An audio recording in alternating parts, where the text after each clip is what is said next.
stomping on the bleachers. Low snap. The kick is good. Great move after the catch. First down and more. Now Coleman showing you the speed. Breaks the tackle. Still up the 5 and in for the touchdown. Wow. He's gone. Gould showing you the speed. One man to beat. Yannicko's going to break. He's going. Yannicko inside the 5. He's over the pylon. Touchdown. We got a game. Pinkerton. Going to throw on the run. Got it. Pulls it in with one hand. And now he's in the end zone. Trying to shake off a man at the 15. He's at the 5 there. And he's into the end zone. Left Hindle. Short pass. Big hit. Here at the line of scrimmage. Gino in motion. Snap taken. Heating. Going to throw down the seam. He's got Coleman in the end zone.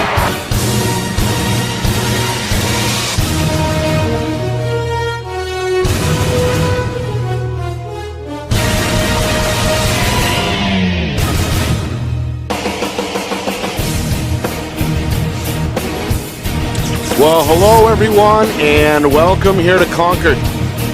Nick Anastas, Steve Beals with you. It's our Friday Night Lights New Hampshire Game of the Week, presented by Beals Insurance. The Concord Crimson Tide and the Central Little Green redoing an old rivalry here on a gorgeous Saturday afternoon in week number 3. Concord got the state buzzing.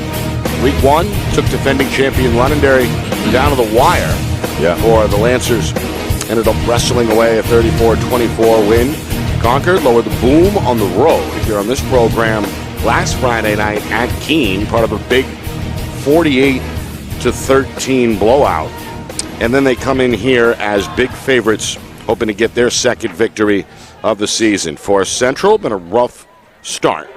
0-2 under longtime head coach Ryan Ray, a 35-7 defeat against Salem at home, and then on the road at Nashua North, it was 48-14. So Concord, as we know, very good, very explosive, led by a 3-year starting quarterback in Zach Doward. We saw Elia Bahuma, the junior tailback, put on a show in that victory over Keene, 313 yards on just 15 carries. Central, I guess we'll start there. We'll have to key in on stopping Concord's run game to have any chance here this afternoon. Yeah, Concord has a big task on their hands with this Concord team, Nick. They have in the key, not only do they have a great offensive line that looks very technically sound, extremely well coached under Coach Corcoran and his staff, they have a quarterback, a tight end, 2 wide receivers, and a running back that work extremely well together. They all seem to have mid-season type chemistry. When we saw them at Keene the other day. You know, we pick games every week that we think the general public wants to see, and we try to spread that around, and we really thought hard about where to go that week. I'm so glad we saw Concord and Keene that week because, both of those programs are extremely well coached. You can clearly see that. But Concord differentiated themselves at a new level. They are now in the power poll. Some people don't focus on much on that, but they certainly earned, in my opinion, that desire, that right to be there because of the way they played week in and week out. On the Central side, I'm just going to take a half to watch. I've seen the scores, very minimal highlights that I was able to catch. So I want to see Ryan Ray's crew here. Look, they got 7 points the first week against a good Salem team, and they got 14 the next week. They have to build on that. But their biggest task, I think, today, Nick, is defense. Defending this Concord offense is going to be a tall task for sure. All the fixings here for a good game here. A lot of pageantry, a lot of students, a lot of band members here off to our right. You see the chorus down there on the field as well as the cheerleaders. So everybody is turned out. The sun is out. Very little cloud cover here, and just a gorgeous afternoon. Light breeze, about 65 degrees. It is, and people filing in here in blocks of 20. So this large set of stands here that has a lot of capacity is already probably better than half full, and people walking down the driveway and the entrance coming in. So I would expect a pretty good crowd. Just a beautiful day for football. It looks to me, Nick, like we're probably about a week up here in Concord away from noticeable color, but you can begin to see it. And boy, what a beautiful setting Memorial Field here is in Concord to have a football game with this weather. Speaking of the field, grass, old school, and it looks like in pretty good condition. It's in excellent shape. Based on the color of that green down there. So, well, you touched on a little bit, Steve, of what Central needs to do defensively, etc. We know about how explosive Concord can be. How do you, as a coach, I suppose. Take us in Ryan Ray's shoes. How do you come up with a game plan to contain that run game? And then on the other side for Concord, how do you put this one to bed early? How aggressive are you in the first half? That's a really good question. Ryan Ray knows his players. I don't know his players, and I haven't really seen enough tape to understand as far as his personnel. But I can tell you, looking across at Concord, which I've seen a significant amount of, obviously, he's got to stop Bahoma. Has to stop him. I would force Doward and Austin to beat you. Because if you're going to get beat in the run game, it's going to open that passing game up anyway. I would force them to pass and hopefully, defend there first. But it's going to be a tall task. And he actually, Nick, really to me needs to have at least one of his best defensive back athletes. I would be going after Bahoma whether he gets the ball or not. Because if you have to shut that down first, and then any other hope after that comes with establishing that. That would be number one. Number two, if there's an opportunity where you see you've got a matchup that, if especially in the defensive backfield, that you can that you can potentially get an interception, play high-risk football. You got nothing to lose here. Try to make something happen with your top player on defense.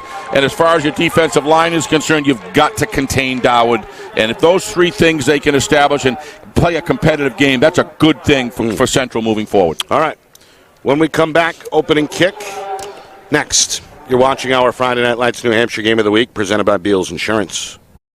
Our broadcast today, as it always is brought to you by Beals Insurance Agency, with locations now in both Bedford and Londonderry. Whether you need home, auto, or business insurance, Beals Insurance will get you both the price and quality coverage that's right for you. Just call 603-471-9999 or visit BealsInsurance.com to request a free quote and start saving money today. Again, that's BealsInsurance.com. Hey, I'm Chad, the owner of New Hampshire iPhone Repair. We're New Hampshire's most trusted and affordable repair shop for your iPhone, iPad, iPod, and even Android needs. Don't worry, we're affordable, reliable, and we back our parts with a lifetime warranty. And you know what the best part is? No, what? We can repair your phone while you wait. I know, that's why I'm here. Oh, I know, Mrs. Green. Here's your iPad, good as new. Bring your phone into New Hampshire iPhone Repair today. The New Hampshire Tomahawks promote the highest level of club lacrosse competition, not just in the state, but in the country. Looking to get recruited? Director Chris Cameron keeps an open dialogue with the nation's top college lacrosse coaches. Over 400 New Hampshire Tomahawks alumni have played at the college level, including the ACC, Big East, Big Ten, Ivy, NESCAC, NE10, and more. New Hampshire Tomahawks coaching staff has over 100 coaches, including current high school varsity and college coaches. The Tomahawks offer training for players of all ages, clinics, camps, and leagues, along with spring, summer, and fall elite teams. So play with the best. The New Hampshire Tomahawks, showcase and development for college lacrosse. Visit NewHampshireTomahawks.com and girls.nhtomahawks.com.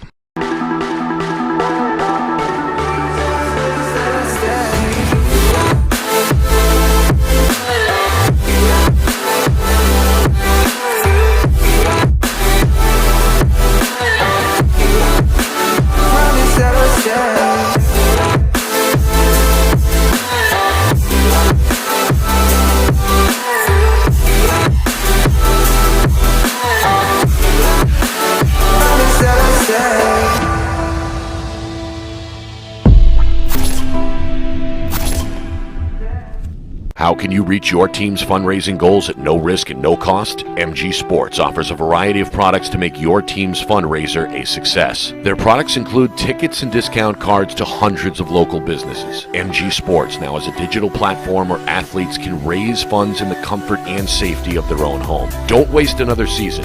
Raise more funds than ever before and become another football program in New Hampshire that sets fundraising records every season. MG Sports, fundraising made easy. Visit mgsportsfundraising.com to start raising money for your team today.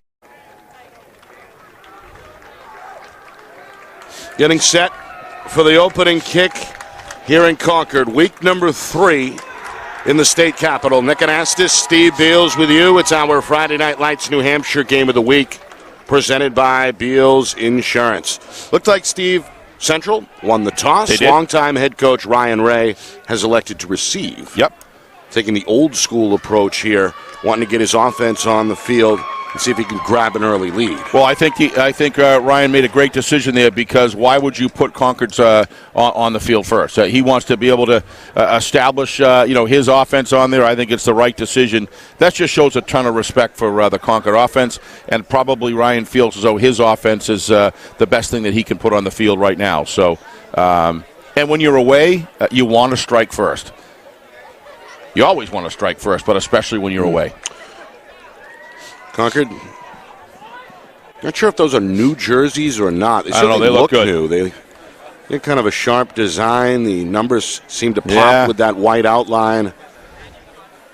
Crimson in their home crimson reds. And Central, the very recognizable white, green, and silver combination on full display. This, of course, an old rivalry, Steve, that goes back decades. These two met my senior year in the state championship right here on this field. Yep. Back in 2000, that was a shutout victory for Concord of 38-0. Yeah, I like the numbers on. It looks like there's numbers now on the Central helmets. It just looks great. Looks fantastic. Yeah, you're right. That's another. And of course, crimson just always blends with football, with the green background and all. Sun is out. The birds are chirping, and we're underway. End-over-end kick, fielded on the move at the 20, near side to the 30, and no further. That's the junior Ethan Sineska with a pretty good return, pretty good starting field position now for the Little Green on drive number 1. Looked like an inside turn, might have got him a little more production there, Nick, but I really like the way he kind of came towards the ball, caught it right on the run. That's a little more difficult to defend. So 30-yard line is not bad field position for Coach Ray to get his O started. I'm going to spread it out here. 4 receivers set. With a wingback stacked up to the right side. And out of the gun. Oh, what a great quick pass. Throw here near side, and that is caught for the first down near midfield. Yeah, elevating on the grab is Dowan Tyler Folsey, the junior. The sky and grab, good ball on the throw, and it's a big gain of 15 there for Central. Liam Murphy, nice lead. That has been practiced many times, you can tell. All right. Central again looking to spread it out. Murphy with a man to his right, surveys, takes the snap. 3-man rush, going to air it out again, deep down the field. Oh, what a defensive play. On a great diving effort there by Isaiah Turner. Yeah. 6'3" senior, able to leap and get one paw on it to knock it down. It'll be 2nd and 10. And a good thing he did, because if he didn't, that was right in the basket there. Watch this great leap. Good concentration looking back. Whoa, he was gone, Nick, if he caught that ball. So yeah, they were looking, certainly looks like Liam Murphy has a pretty good arm here. Looking early for Micah Huffman, the senior for Central there. May have been a touchdown. Yep. All right, 2nd and 10 from their own 48. It's like a 3-4 look here for Concord. Again, quick throw. May have been dropped. There it is, incomplete. Got to come up with that. That's a big play right there. Ethan Holmes had it in his hands, but that one hit the ground. Got to keep that offense moving, Nick, when you're in a situation, especially when you're away. That was it looked to me like a catchable ball there. Yep. Yeah, that's a unfortunate mishap there for the Little Green, but 3rd and 10. Seen 3 very quick throws. Yep. Concord showing extra pressure here on the near edge. Murphy now going to tuck and run. He lost it. Had it stripped in the pocket. I think Concord's got it. Concord acting like they have it. The officials are going to give it to the home team. Defense comes up with a turnover, and Concord will take over 1st and 10. Yeah, costly mistake in their own end, Nick. That's not the way you want to start the game. So we're going to get a good look here at Central's defense and see how they can match up against this, what so far we've seen is a pretty high-powered offense of the Concord Crimson. Punch loose by your new favorite player, Austin Wells. Steve, getting in there and stripping that one loose. He's a impactful player on both sides of the ball. He's going to line up his tight end here to the left side. They go to Bahuma, wrestling in the hole, going to lean forward and pick up about 5 yards down to the Little Green 41-yard line. Bahuma, after a jaw-dropping performance in week number 2, had the state buzzing.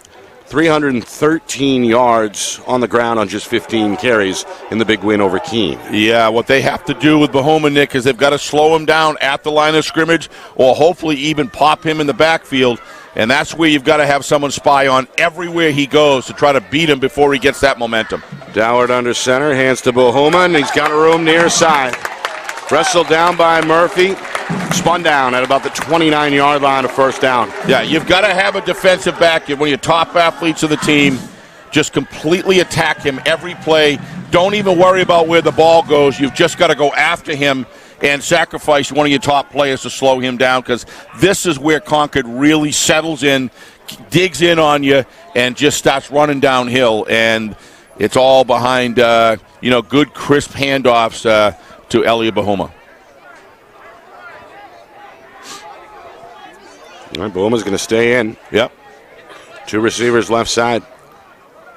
Fullback in motion. Bahuma again going to slice through the defense. He's in the red zone.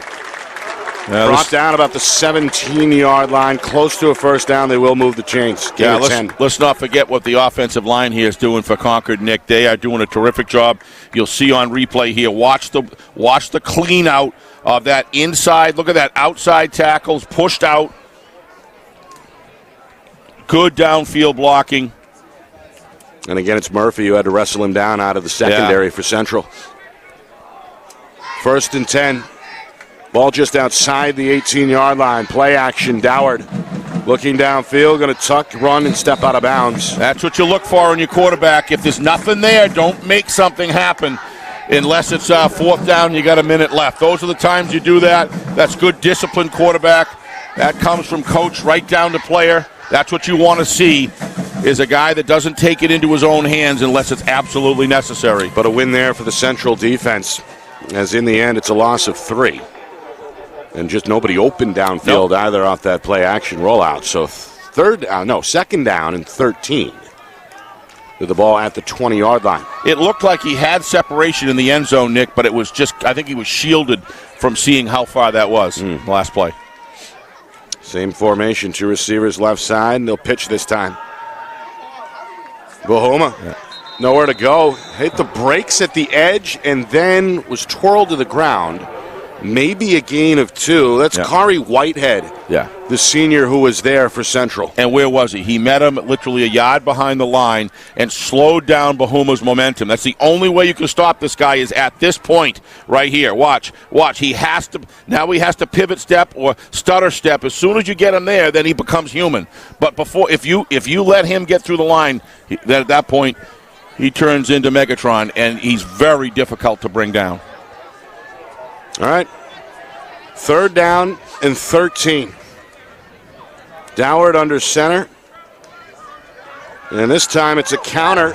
Extremely well Far done. side, 1st down within grasp for Peyton Enos-Diurno.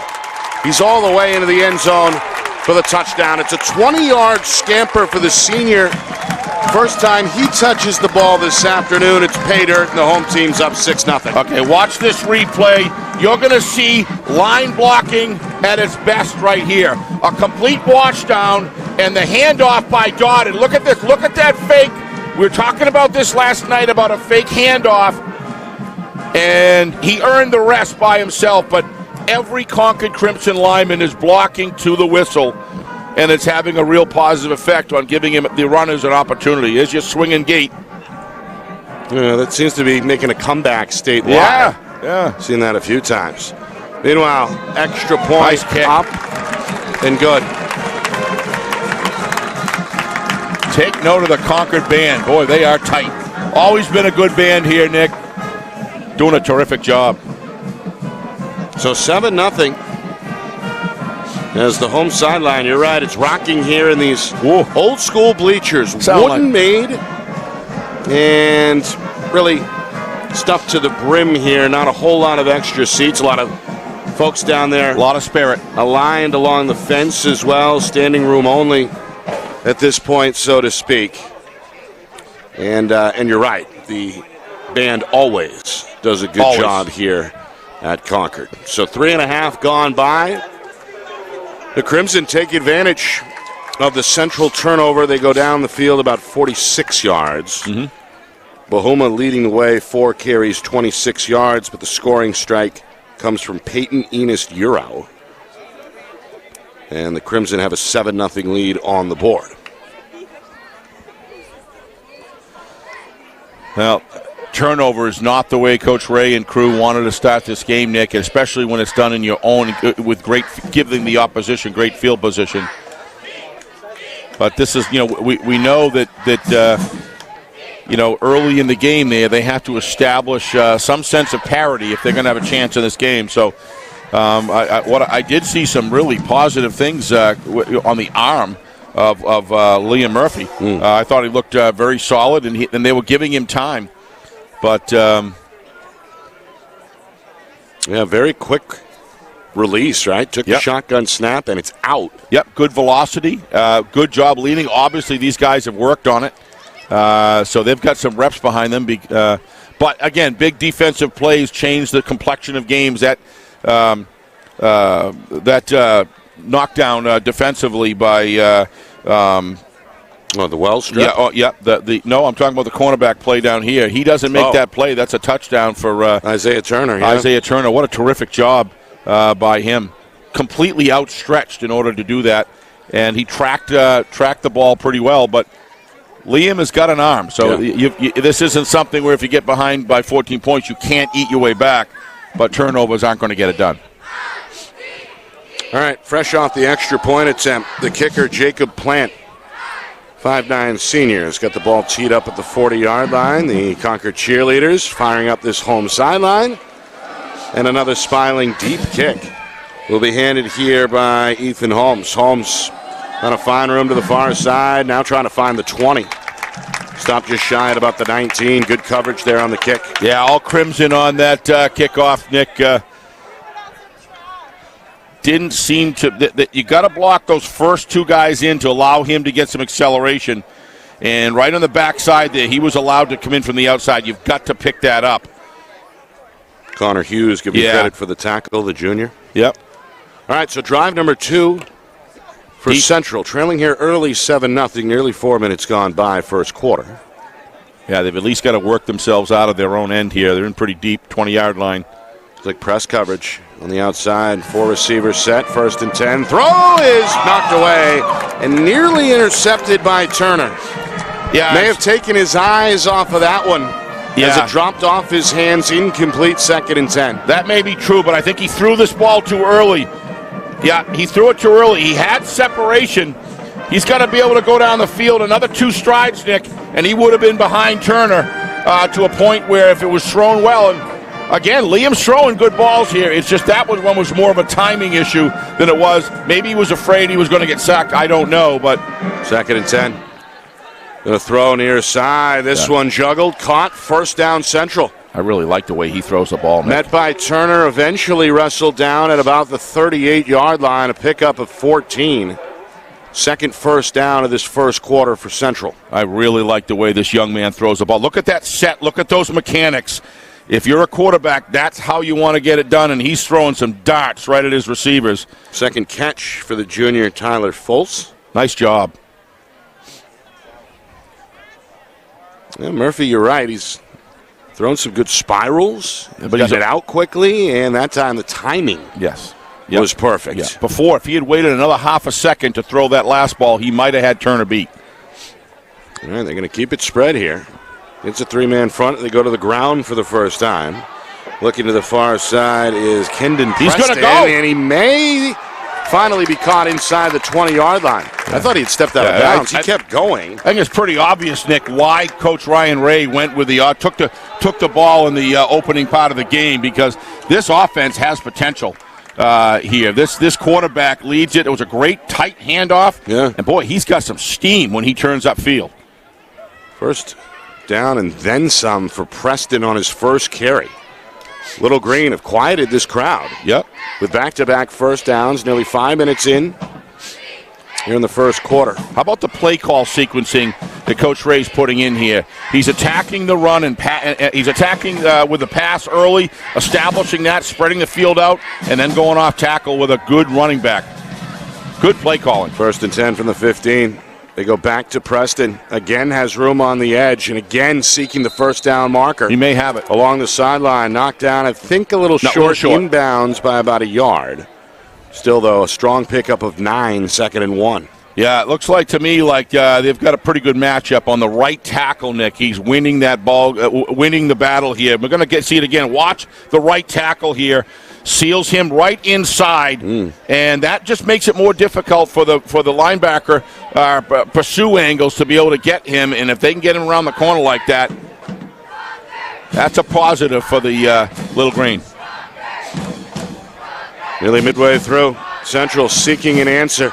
They keep it with the quarterback. He's trying to get back to the line of scrimmage, but won't. Yeah. I think it's a loss of 1 in the end. Good gang tackle there, a big red crimson wall. Able to deny the first down. It'll still be 3rd and about a yard and a half. Yeah, it looked to me like it might have been better off just handing the ball off. I don't really understand handing the ball off and then having the quarterback run in the same hole behind him. It's kind of like welcoming pursuit and then you're running into it. I'm not sure if that was maybe a missed handoff. That could have been a broken play. That's a very good point, Nick. That's probably what it was. Coach Ray is upset about it. I'll bet you that's what it is. He wants high performance from his offense. He's been doing this for years. And he's got some players here. He's got Preston now as the pistol back here. Hard count from Murphy. Concord trying to blitz. They go Preston up the middle. They get the first down, and they get the touchdown. Central able to answer on a 6-yard touchdown run by the tailback senior Caden Preston, able to lean his way across. Watch the push here. Watch the push coming through. Great job. Opened up that hole. Number 72. Let's give him a little shout out here. Jacob Wong. What a great job handling that at the point of attack, which allowed him to be able to rush through. That's a great offensive play calling there on that play sequencing by Coach Ryan Ray. High snap, good hold. The kick is up and good. And good execution on the field, Nick. Oliver Jacques, the junior kicker. The line drive effort, able to sneak it inside that left upright. So Central, able to quiet this crowd, go up and down the field there. They capitalize in the red zone. They get it done on the ground with a 6-yard touchdown plunge. And they've got a tie game here. Very impressive drive. And, there's nothing like responding when you're away. You have to. You're down 7-0. Now, you take away that turnover, Nick, this game could have a very different complexion right now. So, Little Green seemed to be very comfortable under the leadership of Liam Murphy. The passing the passing routes, Nick, are being run properly. The timing on the previous one may have been a little bit off, but it was just great defensive play by I always keep forgetting his name. Turner, number 11, Isaiah Turner.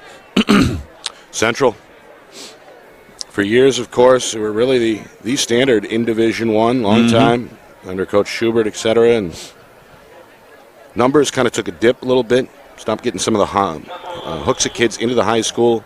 Numbers suffered as a result, but Coach Ray, through thick and thin, has been on that sideline now for a long time. And he's got his team hanging around here on the road early, 7-7. Don't know as I want to kick it to him. Here's Bahuma across the 30, 35, made a man miss at the 40. Going to spin his way across the 45 before he's finally hauled down by a couple of Central defenders at about the 48-yard line. It's high school football. You got an athlete like Bahuma. This guy is a special player. You do not give him a chance to ever run a kickoff return. You don't even kick it near him. You're better off kicking it down the 20-yard line, letting it drop, or 30-yard line. You just can't kick the ball to this outstanding running back, and obviously he just chooses lanes, Nick, and can break ankles on the way. You just never let this guy get the ball. Well, he just started playing football for the first time 2 years ago as a freshman. Didn't play at all last year after suffering an injury his sophomore season. He's taking the state by notice here as a junior. They hand to him near side, and Central is going to close down that hole quickly. Yeah. Maybe a 3-yard gain. He did cross midfield as the tackle registered there by Leighton Sargent, the sophomore for Central. Just yet to see anybody contact tracing, if you will, Bahoma. You've got to literally look at his helmet and his shoulder pads, and you have a primary responsibility of shooting lanes to meet him at the line. And even if you see the ball go the other way, you just keep on doing it. It's a work of art, but you got to get it done in order to stop this guy. He's just going to destroy you. 5 carries, 31 yards so far. You can't let him get started. Behind 2 fullbacks, they go back to go. Bahoma. Boom. Hit at the line of scrimmage. Yep. Still on his feet, trying to shed tacklers. They're going to give him the first down, I think. That's close. Needed he's got 5. Got at least 4. No word yet from the referees. Pretty sure he's got it. Oh, now they're going to move him back. No. It's close. They're going to measure. He's short, I think. 3rd and about a half a yard. Yeah, where the official originally was, he put it beyond his left foot, so they moved it back about 6 or 8 inches. But give Bahuma credit, kept fighting there. It looked like he was going to get stopped around the line of scrimmage. But if you watch on the replay, you'll see they were able to kind of hit him within a yard of the line, and that stops those. Yeah, I figured they were going to measure. But I agree with you. I think it's about 4 or 5 inches short. Get another look at it. Pretty good effort there by Huffman. Slowed him down at least. First down. Yeah, you were right, Steve. They should have just listened to you. Well, you talked me back into the fact it wasn't. So I didn't win that one. Just over 4 minutes to go here, first quarter. Tied at 7. Yeah, extra effort by Bahoma. That looks like the official crew was talking it over. Yep.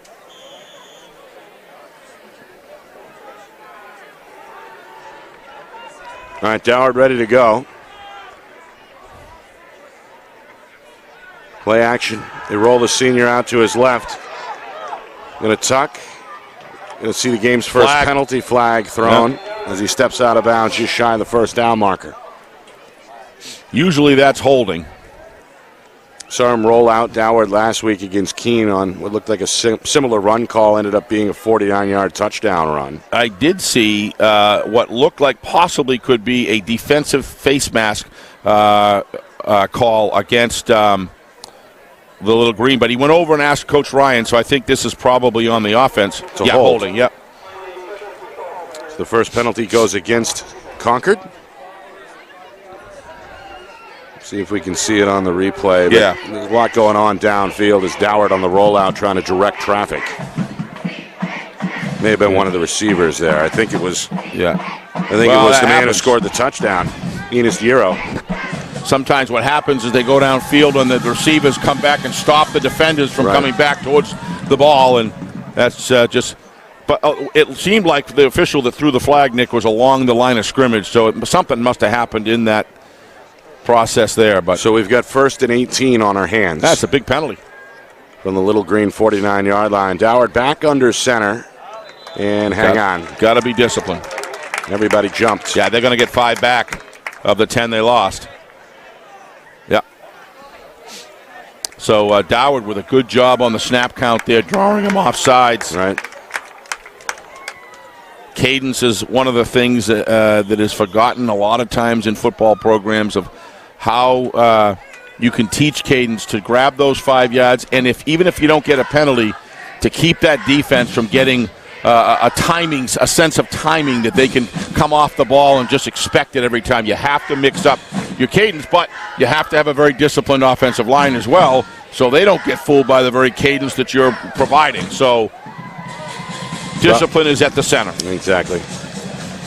1st and 13, near side, Enos Giro. Wrapped up by Murphy. Another late flag comes in from the secondary. Yeah, going to get a face mask, I think, here. I'm not sure it was a face mask, but I think that's what we're going to get a call. Yeah, I'm pretty sure. It's thrown by the back judge at the tail end of the play, so it may be. Oh, hold. Wow. Did not see it. So another holding call is going to hurt the home team. Yes, it is. Looked like the spot of the foul may have been the 36-yard line, so bring it back to the 46, I guess 47-yard line. What do you think about that, Nick, from the spot of the foul? Do you like that, or would you rather just see a 10-yard penalty? No, I like it from the spot of the foul. Yeah, because the team earned it to the point where that was. Exactly. And then you're dropping it 10 yards back behind that. I'm in agreement with you. I think it's a nice rule, and I think it keeps it consistent throughout the game. I think it makes sense. Meanwhile, a timeout. Coach Corcoran going to be called by Concord. Doesn't like the Didn't like something. Going to talk about it. I think they don't like the momentum and the mistakes, and he's probably just going to try to get these guys to clean it up a little bit and to refocus. Sometimes what happens when you come in with an expectation that you're going to roll a team, and I'm not saying they did, but sometimes when that happens, or you're certainly very confident about your chances. Sometimes what happens is they come back and they score like that, and it just kind of turns the game into a lull, knowing or seeing the discipline of Concord this year under Coach Jim Corcoran. I think that was a good timeout just to get his troops back in line, make everybody think again, hey. Yeah, got to clean it up. Got to clean it up. 2 straight holding calls. Yes, you do. First down and 15. After the latest infraction. Ball spotted at the central 47-yard line. 4 down linemen defensively for the Little Green. Bahoma going to cut it upfield inside the 40, where he's flipped down at about the 38-yard line. Another carry of 9 there. That brings my running total up to 7 carries, 45 yards. Here, boom. Here, boom. Here, boom. You've got to have somebody on him and slow him down at the line. Literally sacrifice one of your 11 players. That's just the kind of respect that Bahoma earns. He's a weapon that any coach would use, and he's just built so strong and so low to the ground. Coming up on 2 minutes first quarter. 2nd and 5, they go to the fullback. Trying to find some room inside, but not much. It's, I think, the sophomore, Nate Galbraith, yep. Yeah, if you look at this team, there's some underclassmen and some younger guys, some juniors and sophomores that really play a big part in this Concord. So Coach Corcoran's got a crew of players that are going to come back with some serious varsity experience as they move ahead, as they move years ahead. It's big down here, 3rd and 3. It sure is. This is a big part of the game right here. The 35-yard line. Another power formation for Concord. Bahoma, another carry, sheds a tackle in the backfield, and is close to the first down. Flag again. Wrestled down in the end by Michael DiSolneri, but you're right, there's some laundry. Or they pick it up. No flag on the play now. It's a first down. So if you watch it, when the replay they spied him this time. He just missed him. Look at that. That's a good job. Number 11. They had Ethan Holmes come up, and he stopped him short. There just wasn't a second person there. But that's what you have to do with this guy every single play to stop him from getting the momentum. I won't say it anymore, but this guy is just something else. And Nick, it's so hard to wrap him on the lower part of the body. Everybody's grabbing him in the midsection and shoulder pads, and he's pulling an extra 2 or 3 yards as he twists and turns. Meanwhile, another timeout is going to be called by Concord. Yep. Our broadcast is brought to you by Beals Insurance. Locations in both Bedford and Londonderry. Whether you need home, auto, or business insurance, Beals Insurance gets you both the price and quality coverage that's right for you. Visit BealsInsurance.com. Also by MG Sports Fundraising. That's fundraising made easy. MG Sports Fundraising is the official fundraising partner of Friday Night Lights New Hampshire. Visit MGSportsFundraising.com and start raising money for your team today. Also by New Hampshire iPhone Repair. It's done while you wait, and it's backed by their lifetime warranty. Now with 6 locations in southern New Hampshire and on the Seacoast, visit NHiPhoneRepair.com. By the New Hampshire Tomahawks, showcase and development for college lacrosse. Visit NHTomahawks.com and also girls.NHTomahawks.com. Beansinsurance.com. And finally, by our newest sponsors, Ghost Energy. Ghost, active lifestyle sports nutrition brand that powers and empowers users to be seen beyond the walls of the gyms. So be seen with Ghost Energy. Nick Anastas, Steve Beals with you here. Week number 3, Concord. They took an early 7-0 lead on a 20-yard touchdown run from Peyton Enos-Diero. Central went right back down the field on the next drive and got a 6-yard touchdown score from Caden Preston. Meanwhile, on 1st and 10, Doward trying to make the most of what looked like a broken play. But just love it what he did. Gets downfield and ends up advancing the ball to about the 26-yard line, a gain of 3 here. We're now inside of the final 25 seconds. As a former coach who coached quarterbacks and ran offense, I can tell you that's what I look for in a quarterback. To me, those are big plays. They're going to run it out right now, let it go to the second quarter, well, go the other way. There's a player down here for Central. Yeah, I'm surprised the clock there just stopped right there. Surprised they don't add a few the clock seconds here with 15 seconds. We'll see, but so somebody's got a leg injury down there for the little green. I think it's a cramp. Yeah. She's going to stretch it out right now. See that this time of year, beginning of the year. It's a little hotter down the field than we're getting the breeze here. But a couple things, Nick.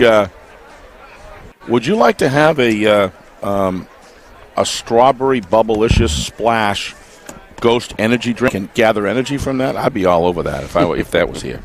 I'd be buying one. Yeah, but anyway, on another note, back to Zach Doward.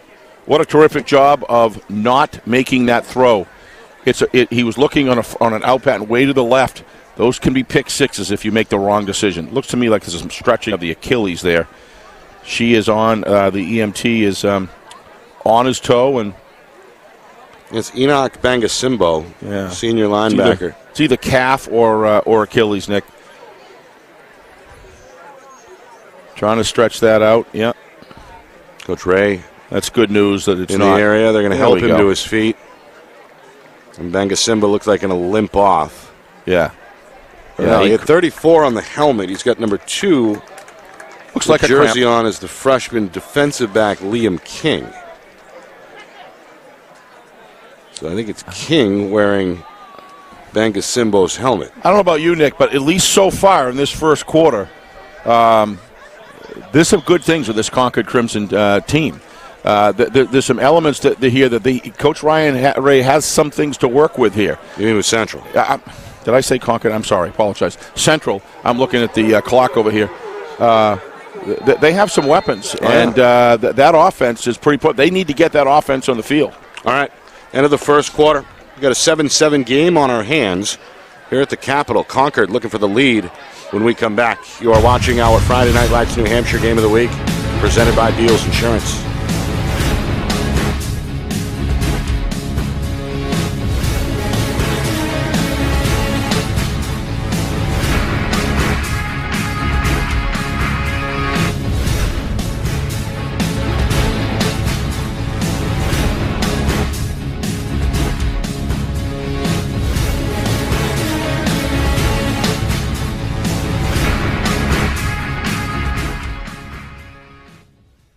Our broadcast today, as it always is brought to you by Beals Insurance Agency, with locations now in both Bedford and Londonderry. Whether you need home, auto, or business insurance, Beals Insurance will get you both the price and quality coverage that's right for you. Just call 603-471-9999 or visit BealsInsurance.com to request a free quote and start saving money today. Again, that's BealsInsurance.com.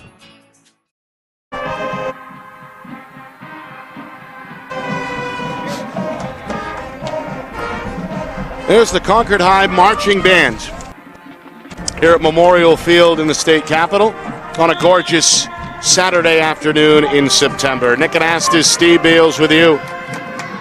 Our Friday Night Lights New Hampshire Game of the Week is presented by Beals Insurance. Concord and Central tied at 7, 2 old rivals renewing that tradition this afternoon and giving us a pretty competitive first 12 minutes with the game tied. Meanwhile, Bahuma, he's met at a line there. On a 2nd and 6, is going to lose 3 yards and be tackled in the backfield. So now it looks like 3rd and 9 as we begin this second quarter. Crimson Tide trying to get into field goal range as they look to reclaim the lead.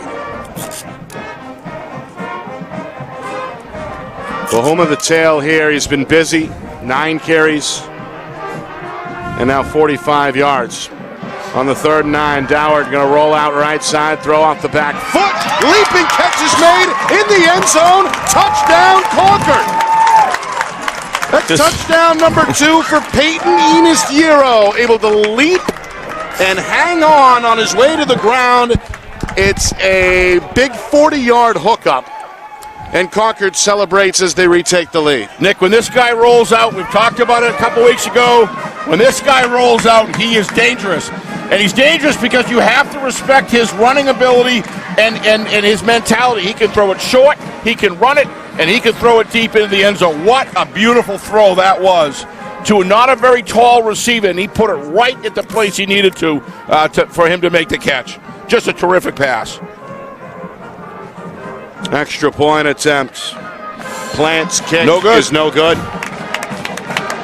Kind of drifted and ended up wide right.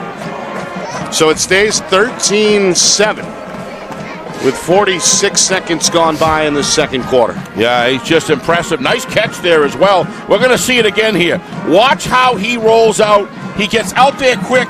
He doesn't run way back. He knows, he sees separation. He's got great eyesight. What a terrific pass. Nice catch. Nice pass route. Look at that. Look at that form right there. Looking downfield. Excellent form. Gets the aerial arc he needs to put it where it needs to be. Nice job. That's a good high school quarterback right there. Told us earlier this week that any college would be smart to look at this young man. Told us he had his plans pretty much set in stone. Was going to go down to Florida and most likely attend the University of Central Florida, where he wants to eventually become an entrepreneur. Music to my ears. Seems like, again, very calm kid. We spoke, as you mentioned, with his father just before the game.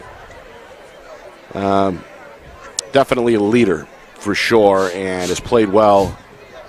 Not only today so far in this first half, but really for the last 3 years. Kind of thrown into the fire a bit as a sophomore.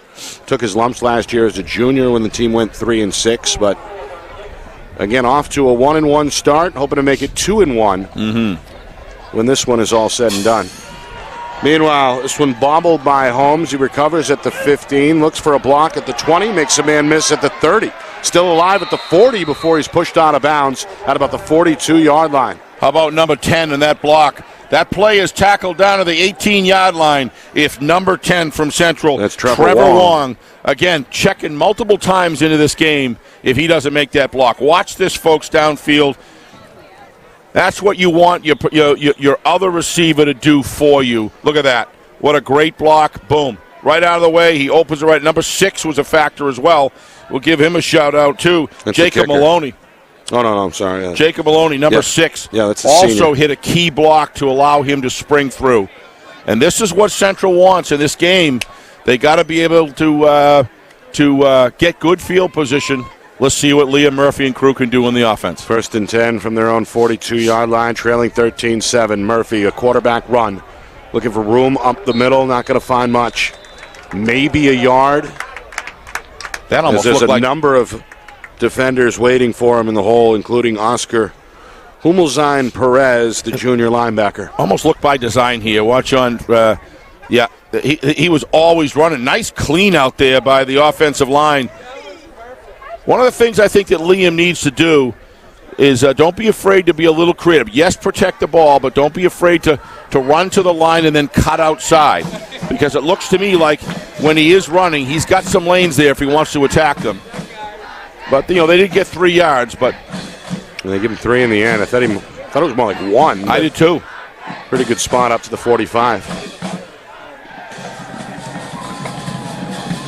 Crimson showing blitz. It's picked up well. Murphy gets it off. Catch made on the run. It's a first down. Boy, I like Jacob Maloney able to pull that one in over the shoulder. It's a gain of 10. Yeah. And Central will move the sticks now in Concord territory. Yeah, not only is he throw accurate, but watch the quick release here on him. Watch him. Watch the quick release. Bang, it's gone. right where it needs to be, outside of interception or a pick-six territory. Liam showing me, I had no idea about this young man. He's been very impressive to me so far. Coach Ray and his offensive crew have done a nice job developing this young man. Just over 2 minutes gone by, second quarter. Central.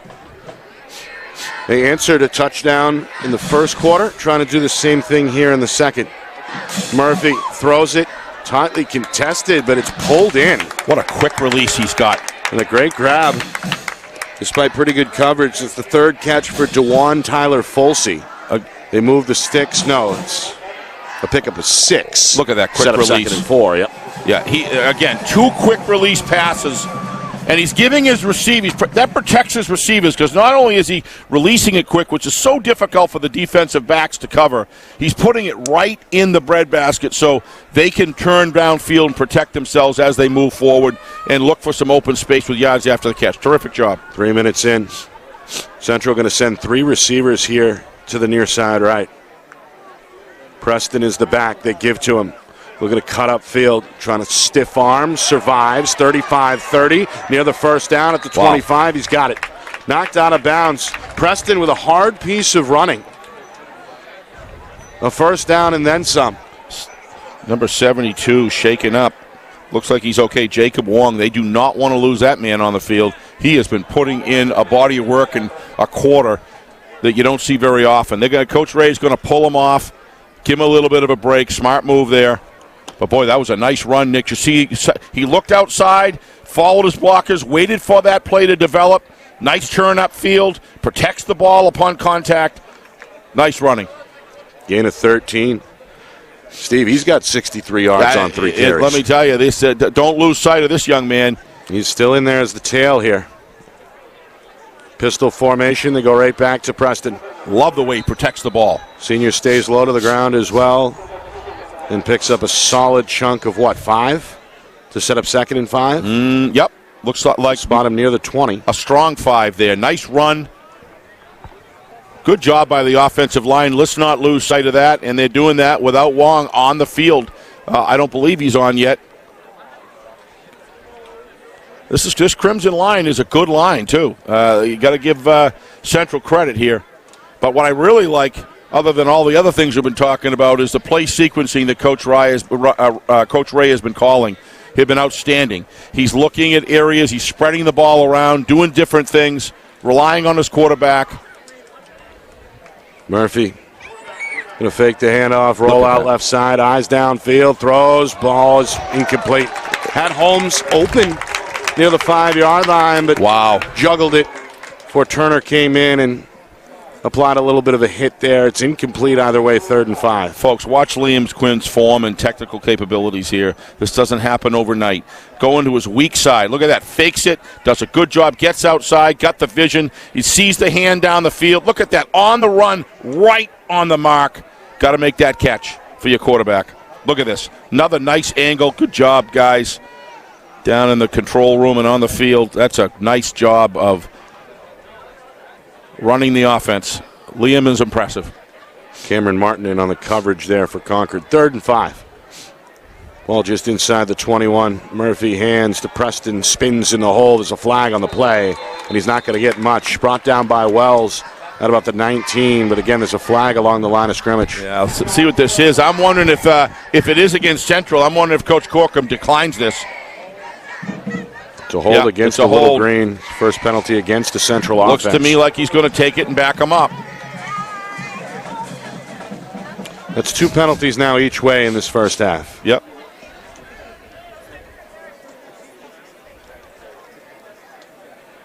So we'll redo 3rd down. Going to be 3rd and long. Yeah, it's 10 yards. I guess you take it. They spotted at the 30, so it looks like 3rd and about 13 on the way. Well, it looks to me like the holding was a little further back, Nick. It's brought them back, but you're still providing 2-down territory. Although, when we saw the kicker for Central, Nick, it looked like he had a pretty good leg. So they may go for 3 here if they can get any kind of yardage. 3rd and 14 officially. Yep. All right, I'm going to spread it out. Again, Preston the back to the right of Murphy.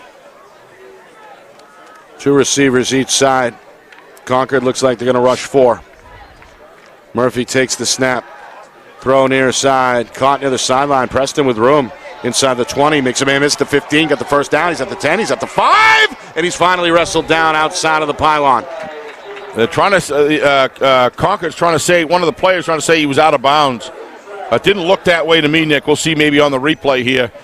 But, again, that's a nice job of holding on to the football while you're gaining yards after the catch here. Take a look. Not sure if there was a flag or not, Steve. Yeah, there is. There's a block in the back on the play. There's a flag down. Right here on number 11. He turned his back. See, I don't like that call. You're going in to block a guy, he's facing you, and then he turns his back. To me, that's on him, but they made the call, so that's a costly penalty for Central. Yeah, that's the most consequential penalty either way. Of the game, no question. Of this first half. So a block in We're the going to back. watch this again. Oh, I thought we were going to see it again. I don't know if we have time or not. But anyway, that was a good replay. It shows. Look to me, Nick, like he was. We're going to see it. Here we go. So watch here as he goes out. He catches the ball. Watch the guy blocking right in front of him. He's facing him, right? I don't know. That's a tough one.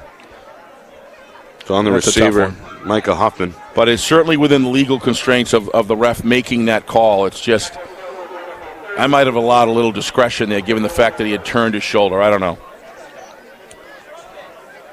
Well, now Central. It wasn't a blind side or anything like that. Going to have to go back to the bag of tricks for the second straight play here as we approach the midway point of the second quarter. Still obtainable, 3rd and 15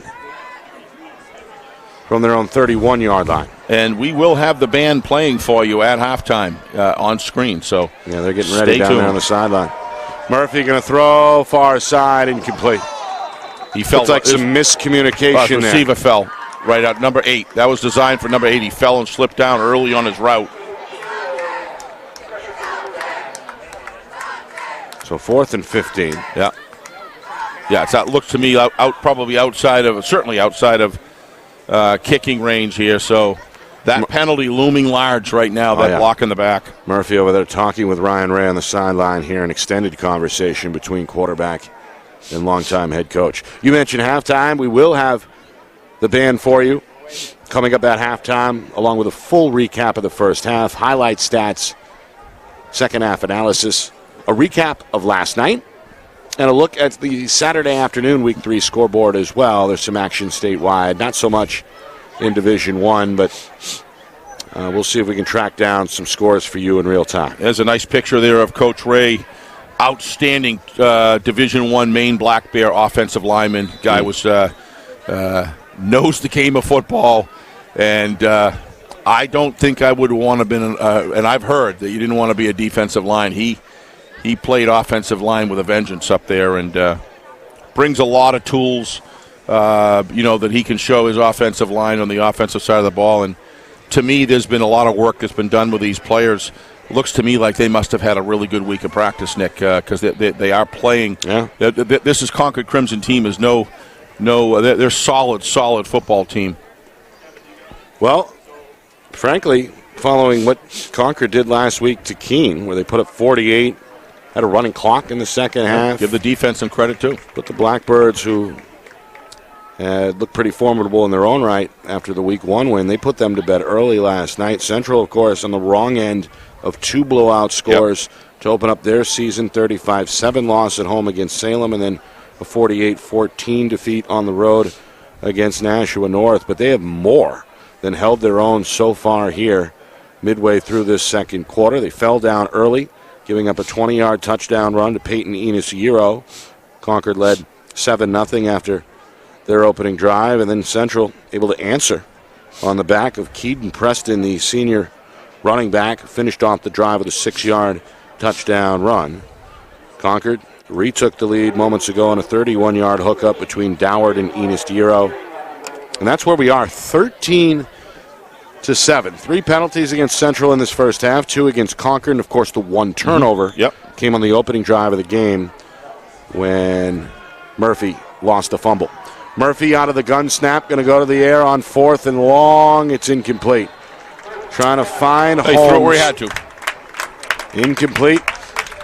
And as a result, Concord going to take over with decent starting field position here at their own 35-yard line. Concord very fortunate in that situation because that block in the back really wasn't going to make any difference in that run. He had enough separation from the tackler, so it didn't really. That's a big play, and I would say that's the most, like you said, Nick. That's the most consequential play so far of the half for either team, and as far as I'm concerned. I agree with you. Yeah, it wiped out what would have been a first and goal on the 1 yard line. 1 yard line for Central. Concord's 13-7 lead intact. They go to Enos Euro, and he's off to the races. First down and more at midfield. Murphy going to push him out of bounds at about the Central, 40-yard line. Yeah, Zach Dower does a terrific job on these counters, Nick. He just hides it so well. I hope we get a good shot of that. His mechanics and technique. Here we go. Watch how he hides that ball. Look at that. No one. That's so difficult. The flow is going one way, and he puts that thing right on his hip. Yep. So difficult for the defensive backfield, and nobody stayed home here, and that's why that big gain happened. So a 25-yard pickup there for Enos Euro, who has scored 2 touchdowns. Both touchdowns for Concord in this first half. Yeah, Meanwhile, Bahuma is back in at the tailback spot. He's got 9 carries, 45 yards unofficially, and he's going to pick up 9 more on an inside run there before he's cut down by Micah Huffman. Officially an 8-yard gain. We're past the midway point, second quarter. These are the times that when you're in the situation that Central's in right now, you really need to dig in defensively. Put out your best effort. You're going down. This is probably most likely the last possession that Concord's going to have in this half. If it's run methodically down the field as far as time, you really want to be in a situation where you dig in because this is the time where games can lose. Get that wide separation. They need to make a stop here. 2nd and 2, Bahuma. First down. Right side run, still fighting. Seeking the 30, going to be stopped shy at about the 32. Yep. Pick up a 5. Yep. So they got the first down, so they have an opportunity to burn another 2.5 minutes off the clock here if they run with 3 runs, or at least 2 minutes. Look at him move. Look at the cuts. He just sheds defenses, follows his blocks to precision. Pretty good block thrown as well by the sophomore and lineman Kenny. I agree, Nick. Marcado. Yep, nice job. Mercado. 1st and 10. Man in motion again, Bahuma. Hit around the shoulder blades. Still going to pick up about 5 or 6. Yeah, they really have to start wrapping his ankles. His midsection is very difficult, Nick, with the thickness and the strength that he has through his hips and upper thighs. He's hard to tackle there. I guess if you got to grab the shoulder pad, so be it, but you really want to go low and scissor his ankles as Bahuma comes off the field. What do you suppose he's got for numbers now, Nick? About, 120? 110? No, nowhere near that. Not nowhere near that? He's had some good runs. I've got him for 12 for 64. Okay.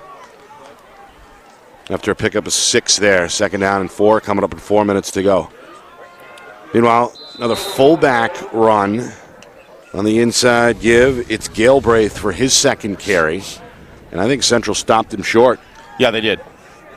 It's Remy Content, the sophomore, was in the hole there for Central. So 3rd down and about 1, a long one. It looks like here, and another big down in this second half. Yeah, Bahuma getting lighter duty here. May want to secure him for the second half a little bit from a stamina standpoint. First quarter, he was in pretty much nonstop. Right. Meanwhile, we have a timeout by Concord. That's their 3rd and final timeout of this first half. It'll freeze the clock with 3:41 remaining. Get a look at Coach Corkum going down into the huddle himself. As you said off air earlier, Steve, during the pregame, seems like very hands-on. Was down there with the offense when they were taking their last few snaps before the opening ceremonies, and just seems like he really had his finger on his team's pulse. He just stuck around. I was going to say, he's got his fingerprints, in the little elements of this game. He's not standing back and watching a bunch of other coaches, do that. Right. I agree with you, Nick. He's out there. He wants to set a mark and set a culture in this team, and he knows early on that he's got to do that. as he begins to. What year is he in right now? Year number 2. Year number 2, right. So I know he had one last year. I wasn't sure if it was his third. So year number 2, even more so. He's really trying to establish a culture of the team, and he's going to get right out there with these young men and build the kind of leaders he needs. Brought back a bunch from last year. They only went 3-6, but 8 starters on offense return, 8 more on defense as well. Meanwhile, on 3rd and 1, it's a first down? Yeah. They're going to move the sticks. And it looks, Nick, like they're instead of keeping Bahoma in, they're kind of platooning him in and out, just trying to maintain his stamina and make sure that he's effective. Because I think in the minds of some, this might be a little closer than some of the Concord Crimson staff wanted this game at this point. I think that Coach Corcoran knows he really wants to score with no answer going into the half. Bahoma here at the tail. Central showing a blitz. It's a counter run to the outside. A broken tackle will keep the play alive. It's a first down. Inside the 10. Was that Galbraith again? I don't know, but they had him about 3 yards behind the line. I'm trying to see the player turn his back. Number 19, I believe. I could be wrong. Looks like that might have been Micah Huffman. Had him behind the line there. Yeah, that's him. That's Micah Huffman. The ball carrier, by the way, is sophomore Theodore Schneebel, who gets, I believe, his first carry. He actually had some runs over there in Keene, Nick, that were pretty effective as well. Pretty good-looking run there as he ends up out of bounds. Going to set up his team with a 1st and goal from the 7-yard line. Just inside of 3 minutes. Back to Bahoma. Spins inside the 5. He's a Still bull. fighting for the goal line. He's in for the touchdown. He is a bull. It's a 7-yard touchdown run for Elia Bahoma. I'd like to know what he does in the leg press, Nick. I bet you he does the whole machine. He is strong. I mean, he just backed himself into that end zone. He wanted it, and he got it. And the whole time, keeping that balance the whole time is, here we go. Watch him. Watch him turn and back himself in. Turned around, keeps on leg driving, and he gets in. Good effort. Scored 3 touchdowns last week against Keene, part of a 313-yard performance. Swinging gate, they go for 2. It's incomplete. That is 2 points Left on a missed kick. Left off the board, right? Yeah. Levi Madison, the holder. He's also the backup quarterback through the pass. Incomplete at the goal line. So it stays 19-7.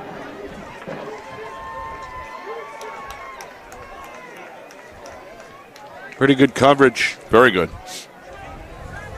And Central's Trevor Wong, who able to bat that pass away. So it stays a 12-point game. Coach Corcoran still pretty pleased, it looks like, with the result of the touchdown. It is a 2-score game. And now it's on Central to respond with 2:47 to go before halftime. Remember, the home team will receive the opening kickoff in the 3rd quarter.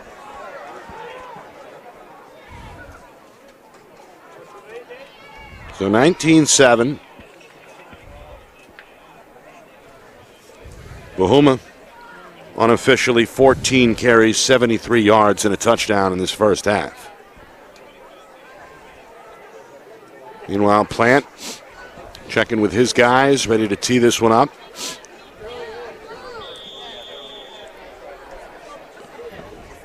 So the home team has scored now 12 unanswered. And Zach Dougherty, I love to talk about the quarterback play in the game, Nick. Zach Dougherty doing nothing to harm his football team. He's moving them down the field. He's doing his job. It's just the nature of this game. And he's been clean as far as not trying to make something happen that wasn't there. This one going to float deep on the return up to the 20. Looking for the 30 on a spin move is Huffman. Knocked down inbounds. It looks like just shy of the 30. Was that a flag or was that a yard?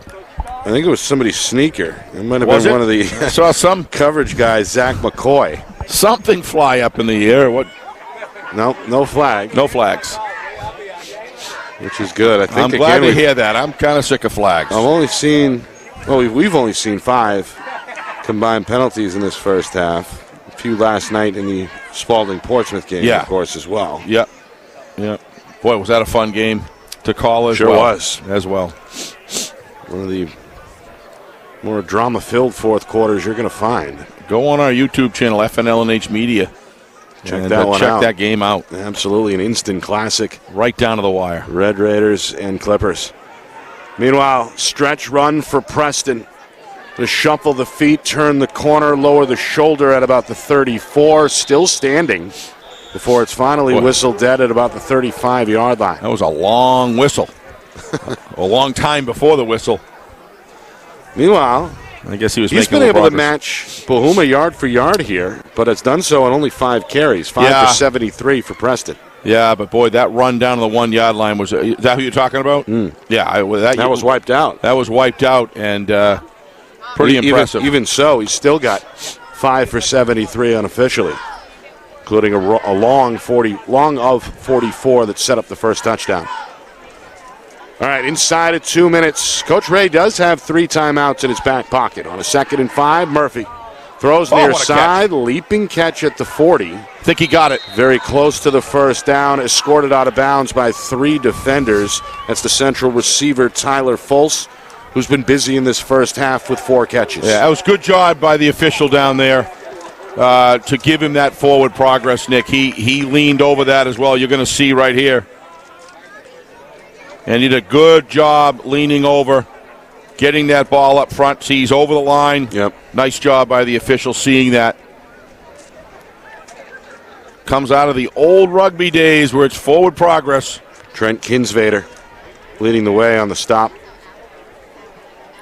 So for the moment, the clock stopped with 1:31 remaining. The Cro-Magnon days of football. Always, I guess, a soft spot for rugby. Oh, I do too. I love the game. Low snap, handoff, Preston, stiff arm near side, looking for the sideline, steps out of bounds. Not a first down, but a good pickup, a 7 maybe to set up 2nd and 3. And stop the clock. How big would this be for Central to be able to get some more, whatever, some points on the board here to answer back and go into halftime knowing that you've played a pretty good half.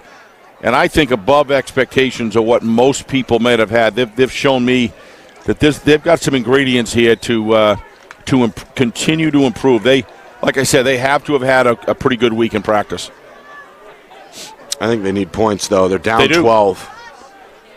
Even a field goal may go a long way. Another low snap. Preston, the handoff, breaks a tackle, looks for room. He's got a first down.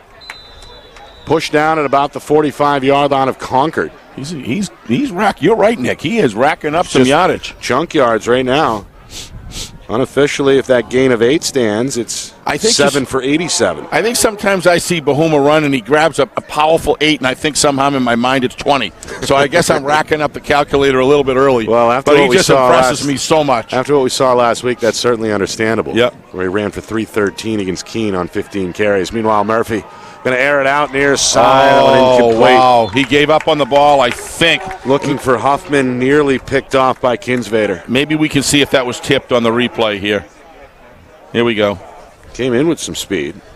Yeah, let's see if that ball was tipped. It looked to me like he hesitated there. That's Caden Savi, the sophomore in at quarterback. Wow. Who threw that pass. Yeah, he knows. Number 5 in white, not number 1. Looked to me like a pretty well-thrown ball there, Nick.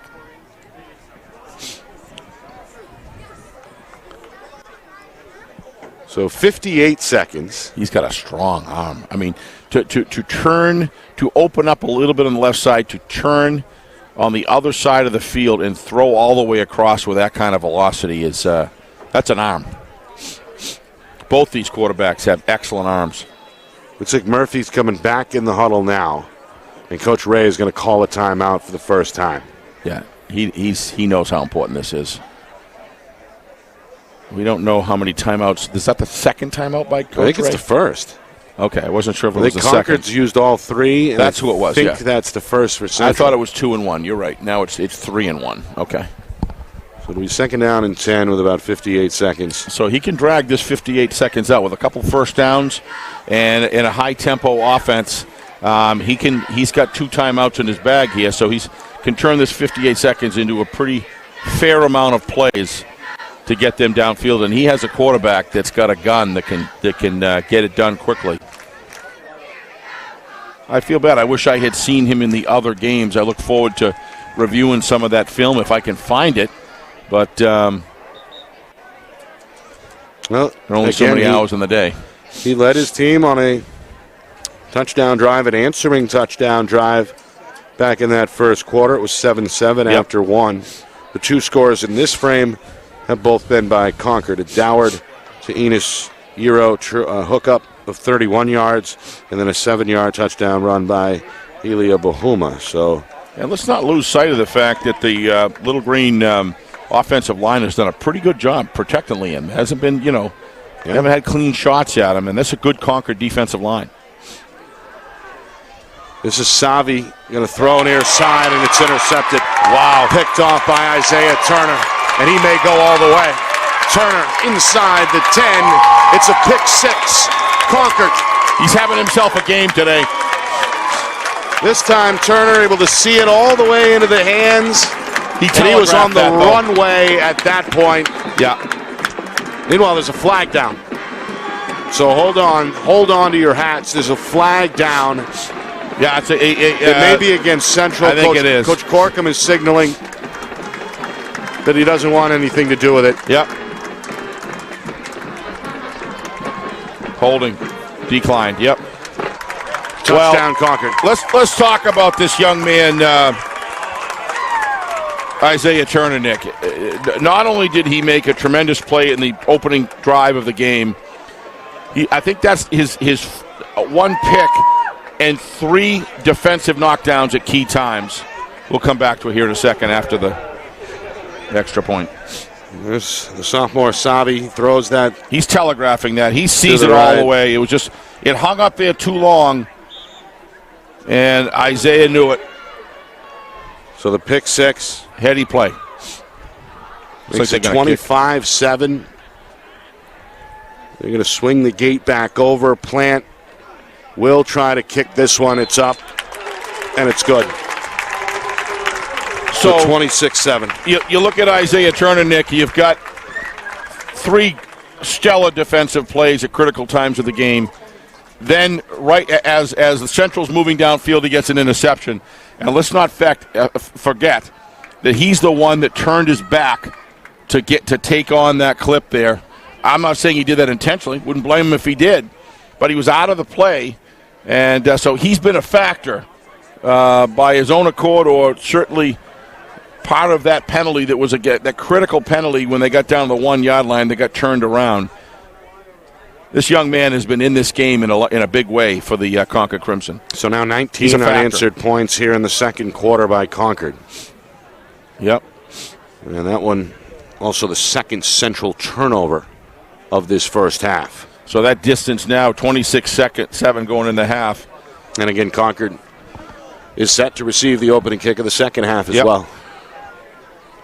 So Central's left with less than 45 seconds here. They've had their chances here, Nick, in this game to keep it close. It just seems to be, there seem to be a lot of drop passes from Liam Murphy, Nick, at critical times too that really should have been caught, in my view. And as you mentioned, that critical block in the back penalty that took away what would have been a first and goal from the 1. Absolutely. Meanwhile, this kick going to be handled. This is Huffman going to jog his way to the 20 before he's met and surrounded by Crimson defenders at about the 25-yard line. Left with 34 seconds now. Still 2 timeouts for Coach Ray if he wants to use them. Mm-hmm.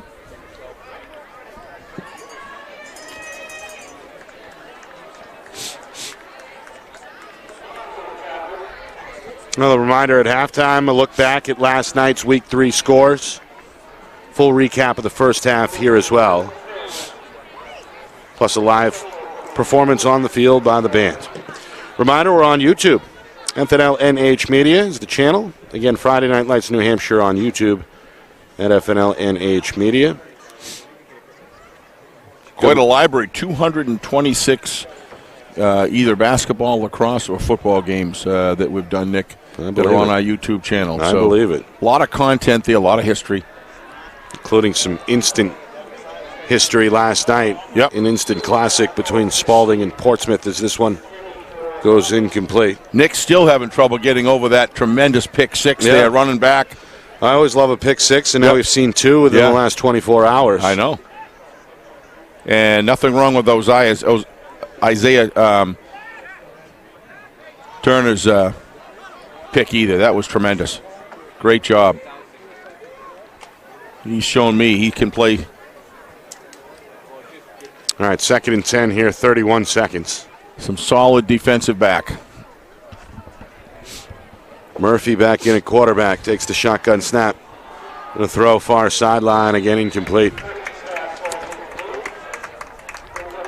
Trying to find Tyler Fultz, underthrew the senior over there on that sideline, so 3rd and 10, 25 seconds.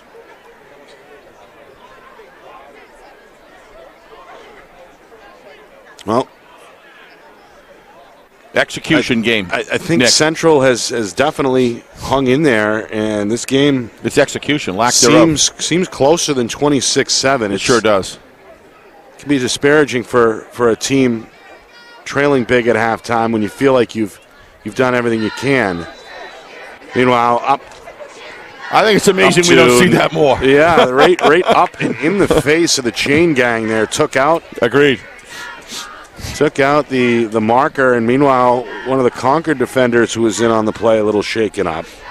Well, when they approach the area, you're supposed to drop that. It's Homicide Perez may have gotten caught in the chain over there. Yeah. But you're supposed to drop that, back it off, just drop it right down. But they make those things so flimsy right now.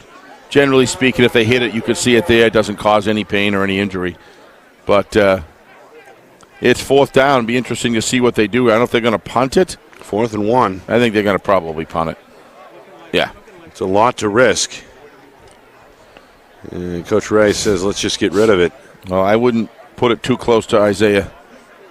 I would just kick it over in the corner there and force them to run a play. They're probably just going to sit on it anyway. And get into the half. Turner is the man who's back deep for Concord at the 32. Murphy fields a low snap. It's blocked. Wells in the backfield, and it's recovered by Concord. Took a long time to develop. Low snap in the first place out of the gate. And then when you get a low snap and you got to bounce like that, Nick, you've just got to run and get rid of it, get to some open space. He just stayed there and took kind of, I don't want to say nonchalant, but just like a normal amount of time to kick, and that's, you got to get out of there and then kick it downfield. It wouldn't take it much of a kick either to at least get it down far enough. But now they're within striking easy for Doward to hit the end zone here a couple of times. What do they have, 1 timeout left, you said? Concord's out of timeouts. They're out of timeouts, right. 13 seconds. Certainly enough time for a shot at the end zone with the ball at the 20-yard line. Yep, 2 times. Doward on a 3-step drop. Going to throw, looking for Wells, incomplete. Yeah, Wells knew he was going to take a pop there. And he did. Ethan Holmes took a shot at him anyway, even after the pass went incomplete. So I think the intimidation factor may have led, at least to a degree there, to that incompletion. So 2nd and 10, 9 seconds. You still got time for at least one more. Yep. Maybe two. Doward with a solo back behind him, that's Schneebel. Another 3-step drop, going to air it out near side this time. It's up for grabs, and it's incomplete. He's going to have another shot. Trying for Brett Tuttle. 3 shots to the end zone. 3.5 seconds remaining. Nice pass by Doward there. Right on. Just good defensive play. Good job getting back. You got to do it. You know where it's going.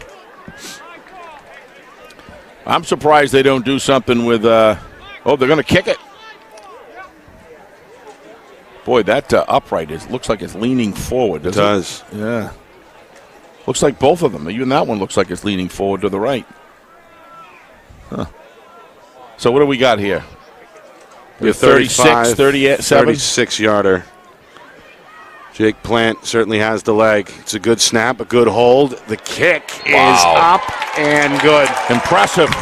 Plenty of leg. Concord. Well, that's a big 3 points, Nick. That gives them a 22-point lead.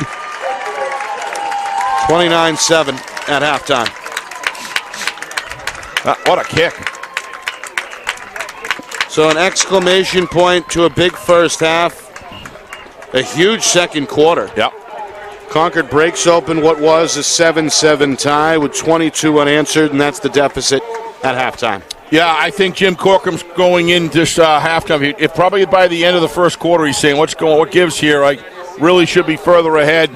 But I think he's probably going in feeling a much more comfortable now. I would say Central Little Green going in saying somehow, at least up until till 5 minutes left in the second quarter, we feel as though we matched up better than 29-7. And they got a big hole to dig out of here to come out here, and something really as drastic is going to have to change. But nevertheless, it's the band. Boy, it's a good-sized band. No wonder they sounded so good. Yeah, they're coming onto the field now. We'll take a break, show you a little bit of that. Go over that first half with highlights, analysis, and a look at the Week 3 scoreboard as well in just a few minutes. Concord looking good through 24 minutes. 29-7 Crimson Tide. You are watching our Friday Night Lights New Hampshire Game of the Week, presented by Beals Insurance.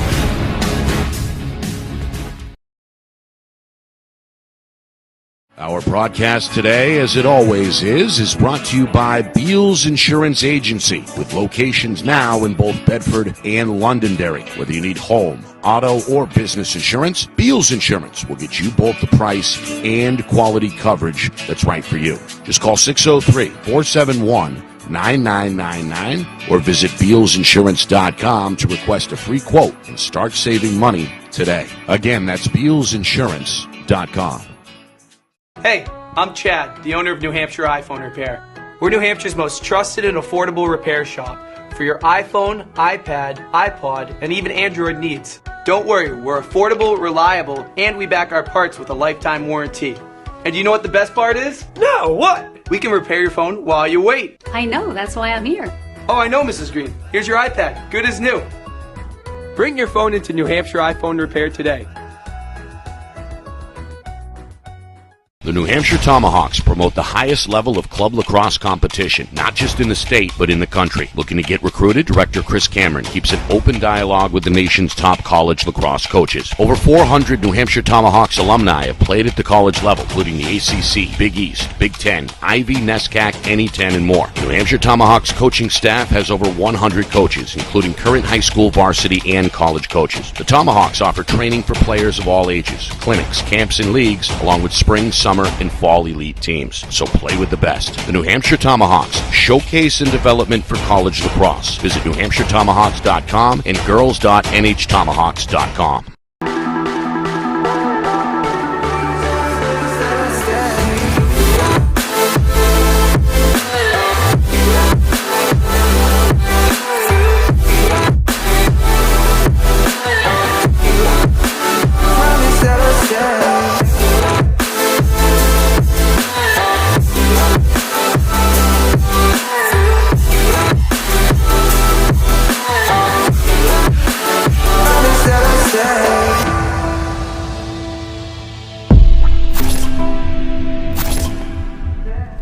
How can you reach your team's fundraising goals at no risk and no cost? MG Sports offers a variety of products to make your team's fundraiser a success. Their products include tickets and discount cards to hundreds of local businesses. MG Sports now has a digital platform where athletes can raise funds in the comfort and safety of their own home. Don't waste another season. Raise more funds than ever before and become another football program in New Hampshire that sets fundraising records every season. MG Sports, fundraising made easy. Visit MGSportsFundraising.com to start raising money for your team today.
Well, another great job by the Concord High School marching band, putting on a show here for the home field, the home fans here at Memorial Field in Concord. Nick Anastas, Steve Beals with you. It's our Friday Night Lights New Hampshire Game of the Week presented by Beals Insurance. Concord with a big second quarter and a big halftime lead, 29-7 over Manchester Central. Look at that. Wiley saying, just watch that.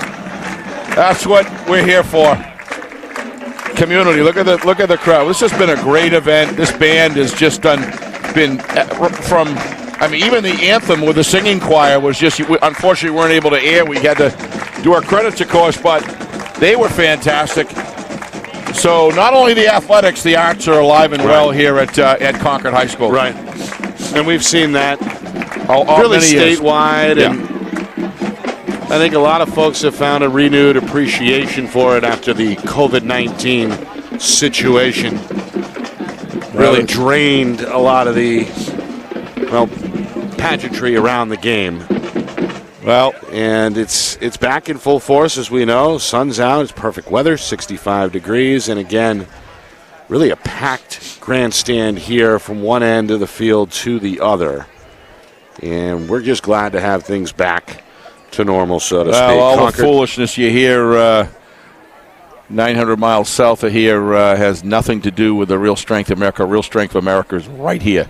And what you're looking at here on TV, and this is what makes this country such a special place, is certainly worth holding on to. 29-7 Concord. They put up 22 unanswered in that second quarter. 7-7 after one. A Peyton Enos Euro 20-yard run put Concord on the board first, following a Central lost fumble. Then the next drive, Central answered. Keaton Preston broke loose on a 44-yard run that set up a 6-yard touchdown run for the seniors. 7-7, as I mentioned, our score after the first quarter. Then Concord, well, they got a hookup from Doward to Enos Euro. 31-yard touchdown pass. Put Concord back out in front 13-7. Two-point try failed. Concord's Elia Bahuma made it 19-7 on a 7-yard touchdown run. That was with just inside of 3 minutes to go before halftime. Then kind of the bottom fell out for Central. A bang, bang, bang. 6. Isaiah Turner returned it 65 yards. Interception brought back to the house. 26-7 after the extra point. And then at the buzzer, a 36-yard field goal from Jacob Plant. And that's where we are here with the third quarter about to begin. And Concord about to get the ball back with a 29-7 lead. So we know 7 points came from the first turnover. We now know 14. Well, they didn't get the extra point, did they? Yeah, so 13 points of this game came from turnovers, immediate responses to turnovers. Was there a third turnover? I don't think there was. No, but there was a notable big block in the back penalty that wiped took away 7.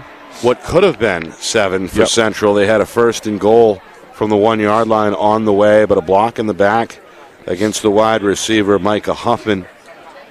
Eventually, Central came away empty on that drive in the second quarter. Yeah, but you don't look at Central and you say this is a lousy team. There's a lot of good things that Central showed in this first half, and with some things that went their way. Some of it is of their own doing, though, Nick. I mean, to be honest with you, Some of those, what we have, at least 3, probably 4 drop passes at critical times where they were moving the ball down the field, or at least 2, yeah. At least 2. I thought it was at least 3, but all these things added together, coming in here with a very good Concord football team. But again, I think you said it. We were talking about it before the in between the break here, that this game was a 13-7 game going to the half with how many minutes left? 3 or 4 minutes left, right? And it all went down from there. Yeah, it was 13-7 when Eli no more than 5, right? Scored his first and only touchdown to make it 19-7. That was with 2:47 to go on the clock. Saw the Isaiah Turner pick 6 a moment later, and then Plant on the 36-yard field goal got the job done as time expired. So 29-7. And again, Concord slated to get the football here to begin the third quarter. Central won the opening coin toss and decided to receive. All right, some scores from last night in week number 3. Londonderry had a scare put into them again, this time against Wyndham. They trailed late in the first half. Big second half for Jimmy Lozon's Lancers as they get it done over Wyndham 30-14. 2-0 against in-state competition, 2-1 overall are the defending champion Londonderry Lancers. Their rivals, who they'll see next week, Pinkerton. They blew out Alvern 42-6 to improve to 3-0. Exeter, they're 3-0 as well. They downed Salem 35-15, handing the Blue Devils their second straight defeat. Dover, how about that? 3-0, 27-21 over Manchester Memorial. First game in 2 weeks for the Crusaders after they elected to take the bye week last week. Timberlane topping Winnicott 28-12. The Owls are 2-1. Winnicott is now 0-3. And then, of course, the thriller we did out on the beach last night, Spalding and Portsmouth. That one came down to the wire. Spalding scores all 12 of their points in the final 6 minutes. They do it from behind to beat the Clippers 12-10. Other games going on this afternoon very early between BG and Goffstown. Cardinals trying to stay undefeated. They've got an 8-7 lead. Already a couple of touchdowns in that one just 2 minutes in. So a fast start between BG and Goffstown. And Bedford leads Thornton Academy up in Saco, Maine by a score of 7-3 at halftime. Meanwhile, our second half is underway here as Concord going to get pretty good starting field position here after the kick return by Kinsvader sets the Crimson up at their own 37-yard line, 1st and 10. Yeah, nice kick return there. Got some good field position. Central needs to get the ball back without a score here just to try. This is really about, individual minute-by-minute victories, play-by-play victories, Nick, that the Little Green have to accomplish here to continue to improve. The return, by the way, was from Jackson Borkush. Yep. Not Kinsvader, but Borkush. So here we go. Lone back is Schneibel, the sophomore tail. Enos Euro, they're going to hand to him. The wing back on the sweep, cuts it upfield, he's got a first down. Spun down, just past the 50-yard line by Murphy, the last man standing there for Central. Yeah, that's a gain of 13 and a first down. That off tackle on the right side, Nick, has been open for Crimson most of the day here. Meanwhile, Murphy is shaken up. That's not good. Coach Ray has had to deal with a few guys dinged up today, and Murphy looks like the latest Little Green to at least be shaken up. Going to try and get him to his feet here, the trainer, and now Coach Ray himself on the field. Coach Ray unhappy about what just happened that last play there. Murphy was taking most of the snaps today at quarterback, his split time with the sophomore. I'm not sure that was wind knocked out, Nick, because she was lifting his diaphragm and spreading it out there, Nick, underneath. And he may have taken a shot in a bad area. I actually, if you look the way he's moving off the field, I think that's probably exactly what happened. And he's walking off under his own power, although he does appear to be moving a little gingerly. Yeah. Could have taken a shot there. We'll keep an eye on. Let's take a look. Let's take a look right here. Keep an eye on number 1 in white as we move forward here. Yeah. Meanwhile, Doward ready to go. 1st and 10 from the Central 48. It's Bahuma. Near side. Able to break 2 tackles. Wow. And finally, he spun down inside the 40-yard line, close to the first down marker. Such an impressive runner, Nick. You just can't tackle this guy hard and bring him down in the spot.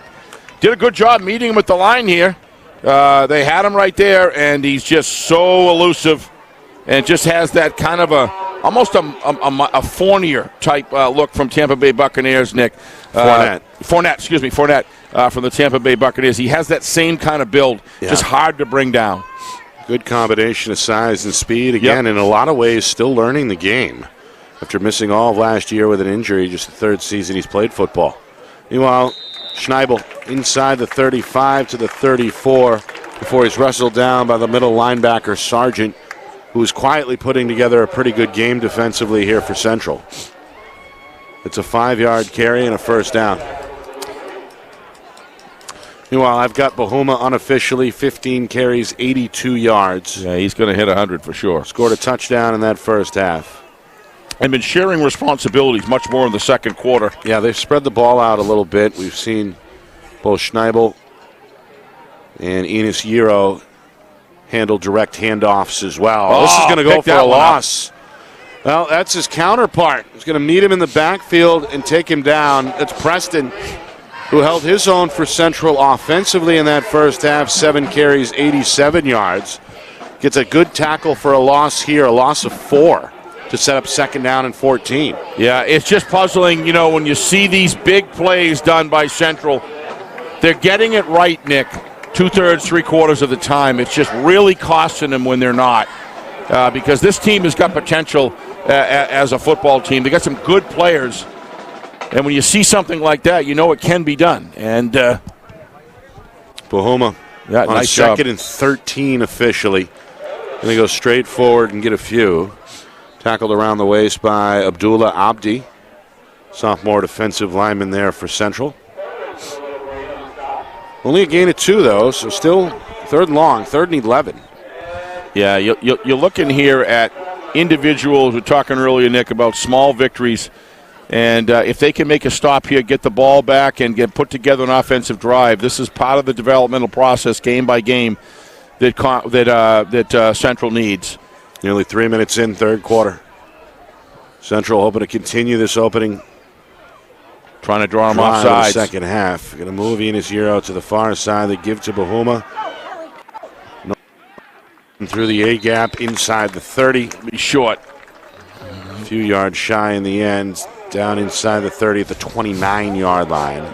Nice offensive surge by the Crimson interior line, Nick, giving Bahuma some running room there before they bring him down. So was it 4th and 4? A long 4, short 5 maybe? Abdi and Max DeRocher in on the stop. Yeah, about 4 yards shy of the first down marker, so 4th and 4. It's a big play here. From officially the 28, Doward. Keep the offense out there. 2 fullbacks and Bahuma behind him. Bahuma right side. Going to cut it inside. Looks now for the end zone. He's going to find his way in for a 28-yard touchdown run. Elia Bahuma starting to put it together. And Central starting to really struggle to hang around. 35-7 now is Concord threatening to put this one to bed early. Watch here in the replay, this young man. Watch this kick step upfield. He anchors that right foot. Watch this. Anchors the right foot. Watch. Boom. And then he goes right upfield.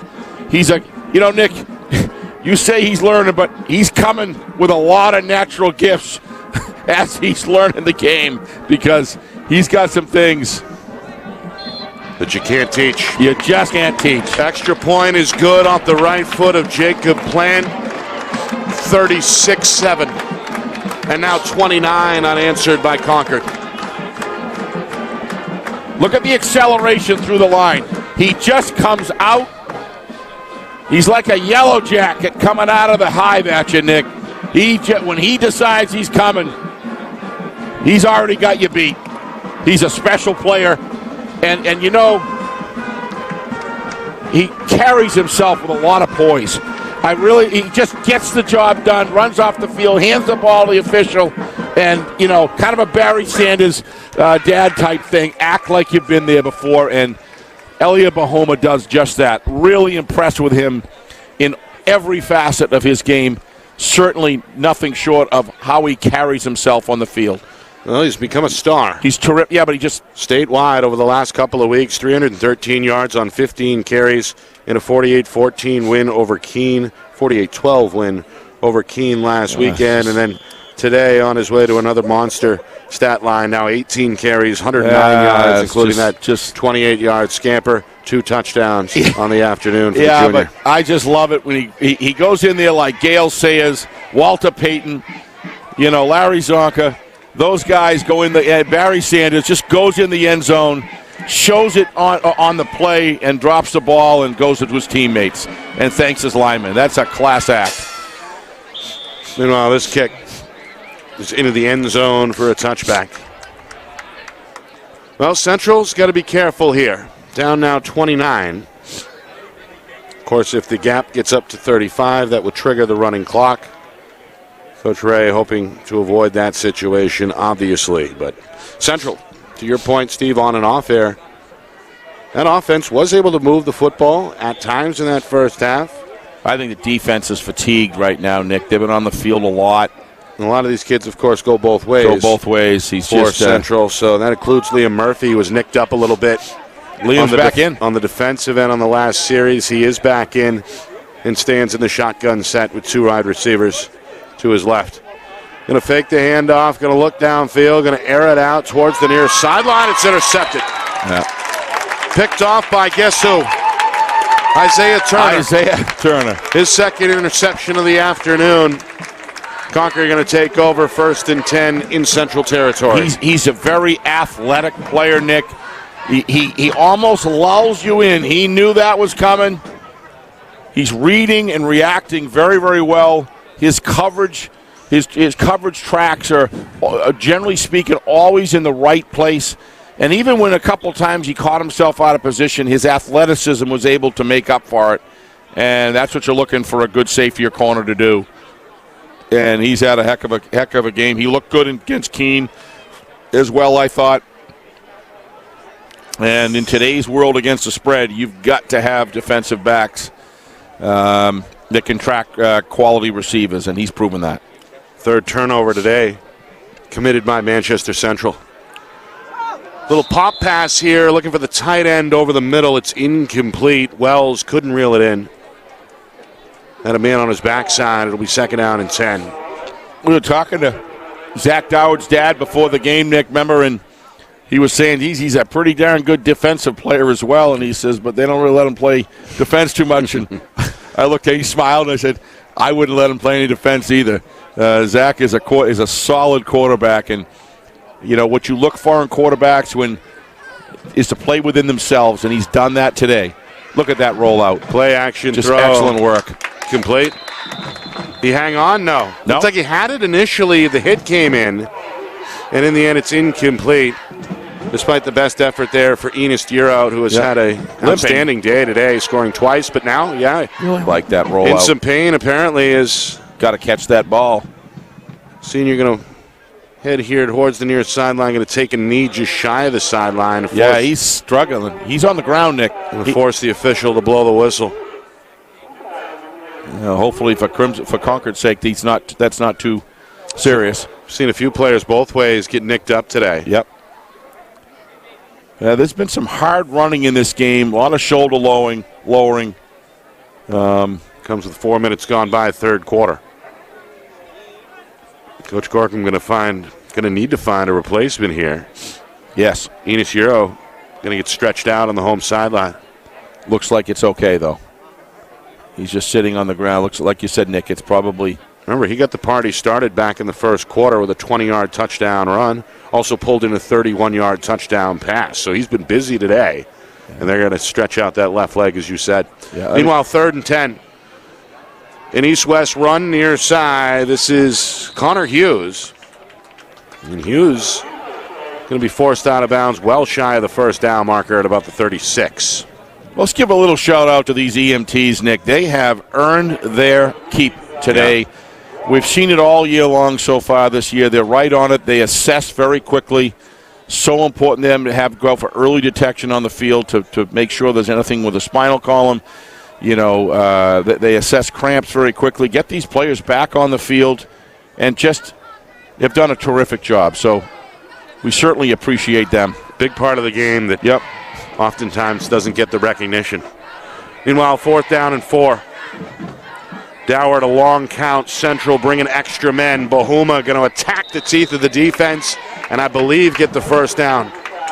It's very close either way. Needed to find his way to the 32-yard line. They'll spot him at the 31. It is a first down for Concord. Yep. Moving the ball very methodically. Coach Corcom's got that lead going into the half that he wanted to extend it by another 7 points here. And why not just continue platoon running that ball with giving a bunch of different touches. Very, low percentage turnover type offense. Hold on to the football. We've seen 4 different ball carriers, including Bahuma, who's got his 20th carry here on 1st and 10. Stood up by a couple of Central defenders, including, again, the linebacker Sargent at about the 25-yard line. It is good, though, for a gain of 6. Yeah, they're bringing him right off again, giving him plenty of rest. You got Bahuma now for 20 for 120. Yep. Yeah, he's racked it up. Ever since the last 5 or 7 minutes, Nick, of the second quarter and the first 5 minutes of this quarter, he's racked up another 60 yards just in that period of time. New tailback, Jamari Arzu. Arzu, handoff, left side. Nice run. Yeah. Offensive line getting good surge. 5'5", 165-pound senior. He's going to lower that shoulder and pick up 6 more. It's the motor under the hood. We're midway through, or just about midway through this third quarter. And again, Concord's goal now is to get in the end zone one more time and force a running clock. Yeah, absolutely. For the final quarter plus. Central trying to avoid that situation. BG score right there, 32-7 BG. So they've scored now 24 unanswered. Yep. After the first minute saw each team exchange touchdowns. Arzu stays in at tail. They fake to him. 1st and 10. They roll out Doward. He directs traffic. Looks for a block. Going to see a flag thrown instead before stepping out of bounds just shy of the 15-yard line. I think he rolls out as good as anybody I've seen of the new quarterbacks of 2022 so far, Nick. I think he does a fabulous job of choosing the right arc. It's a hold. Second time, by the way, we've seen a downfield hold called on that quarterback bootleg, so to speak. Well, we saw one in the first half. Each official's view of a hold is a little different, but as long as it's consistently called in a game, Nick, I don't have a problem. You've got to allow, the spirit of the rule to be in effect.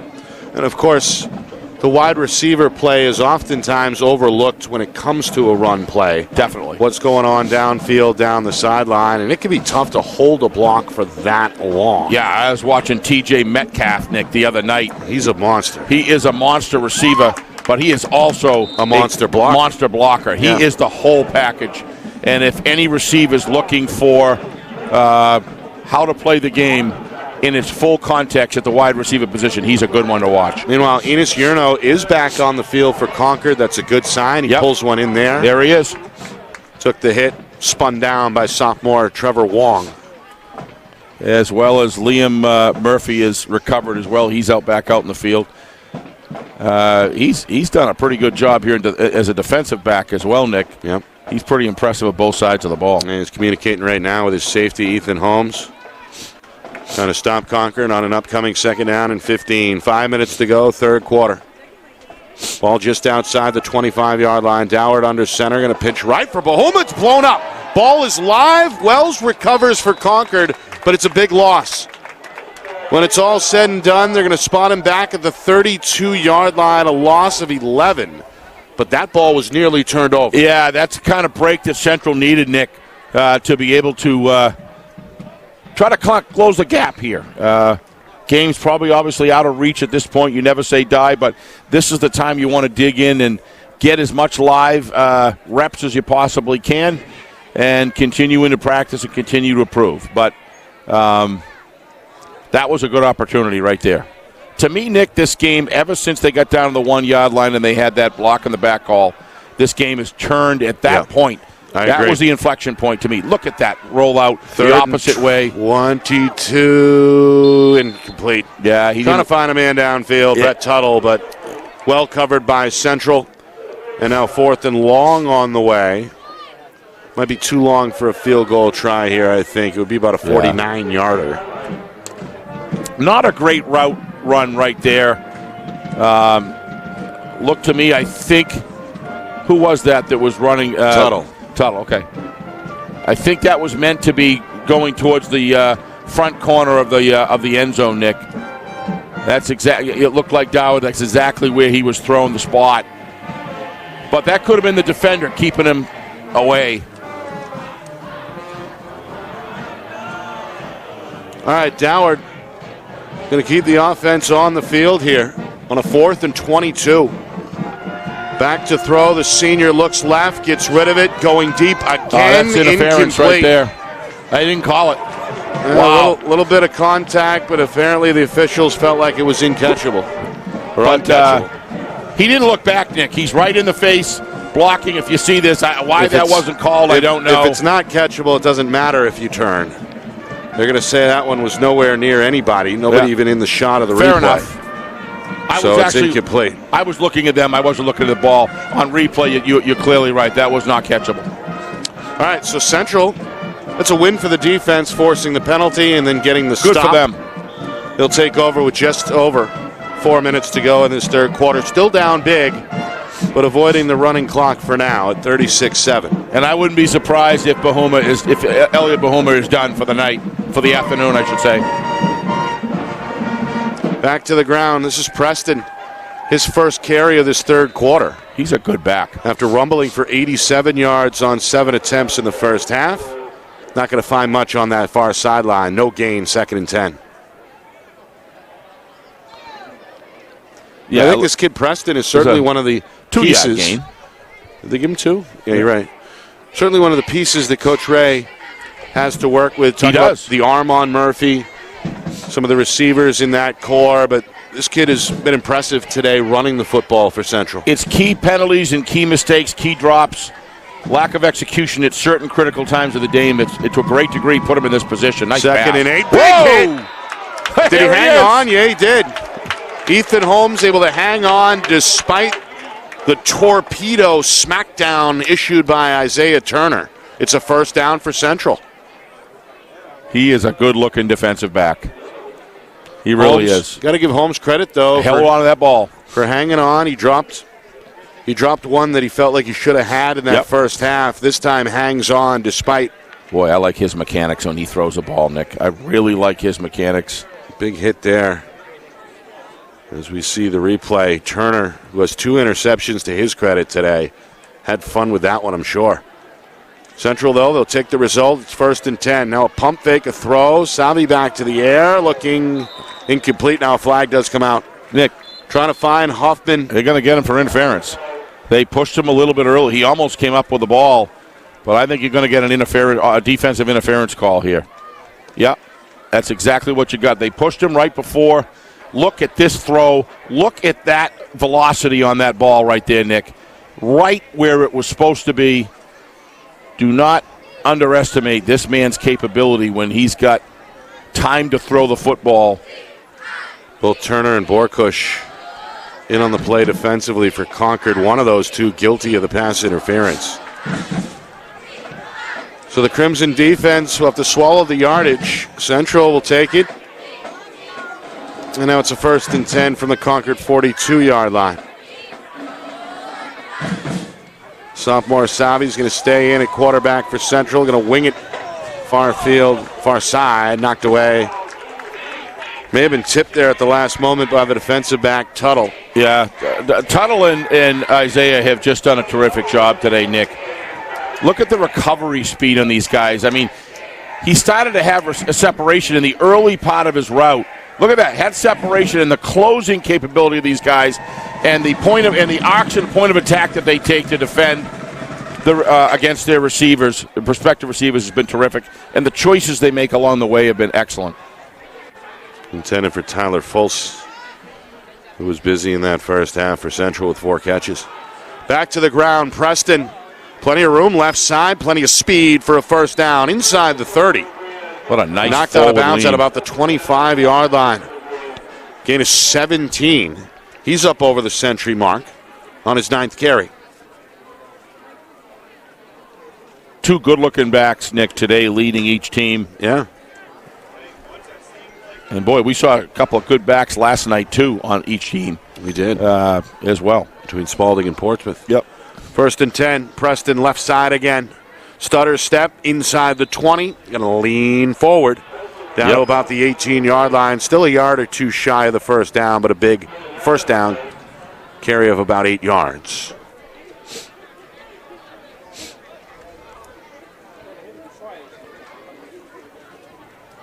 Yeah, you like to see a team not give up, and they're not doing that, and they've really had some good methodical drives, Nick, that have just been cut short, and certainly had a large part of the wide distance of score in this game. 2 minutes to go, third quarter. We'll see if they can close it a little here. Central in the red zone for the first time in the second half. Flag on the play, Savi the throw, and the rollout, it's incomplete. I think we're going to get a hold here. Flag down right at the line of scrimmage. Boy, every time they start working the ball down the field. How many times does this happen, Nick, where they work the ball down the field and a penalty just sets them back? Coach Ray, did he call a timeout or is he? We got a flag here. You got a flag. There's also an injured player here for Central. That's the receiver, Holmes. I don't think anybody's going to go over and tell Coach Ray to get off the field. I think they'll be. No, I don't think so. Looks like he's okay, though, over in the corner here. Well, again, both coaches have been on and off the field. They have. Tending to injured players today. It's been, I'd say, more than usual. More often than they're accustomed to. They've been out here trying to check on these kids, make sure they're okay. We're going to see Holmes walk off the field with the trainer. Coach Ray looked like he went to the head official, had a few choice words. I don't know what that was about. It might have been just friendly conversation. I don't know, but he was pretty animated. He's been busy today. Always in direct communication with the officials and his players. Got a hold here. Sure didn't like that. They're going to bring it back to the 30-yard line. Meanwhile, Coach Corkum kind of away from his group on the sideline, isolated near midfield, watching with intent interest here with his arms crossed. Second down. They keep it in Salvi's hands, the sophomore quarterback.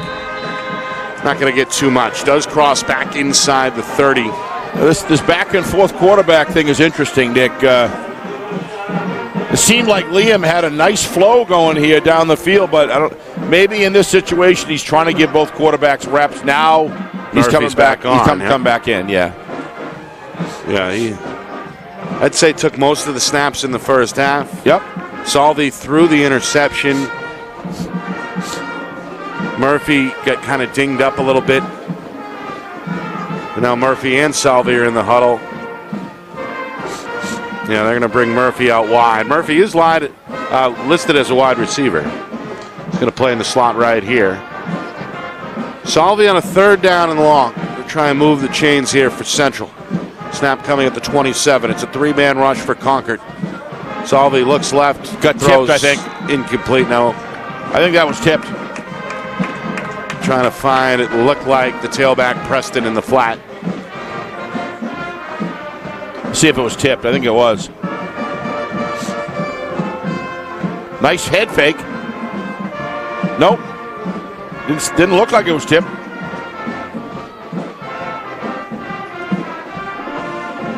Concord band still hitting a lot of sweet notes out there. Yeah, that was tipped, I think. It was.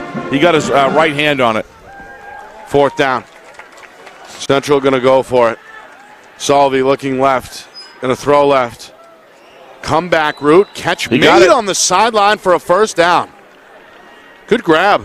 Good throw, too. Jake Maloney, the senior, showing some soft hands. Well-timed route. Throw and catch. First down, Central. Yeah, Liam did a nice job throwing to the spot. A place where there's no way the defender can get it, and his play is the only one that could. And he came through for him, and nice job staying in bounds. Decent coverage by Cameron Martin, the senior defensive back. Yeah, but Liam threw it in the perfect spot. Exactly. Final 20 seconds here, third quarter. Central trying to ring up their second touchdown.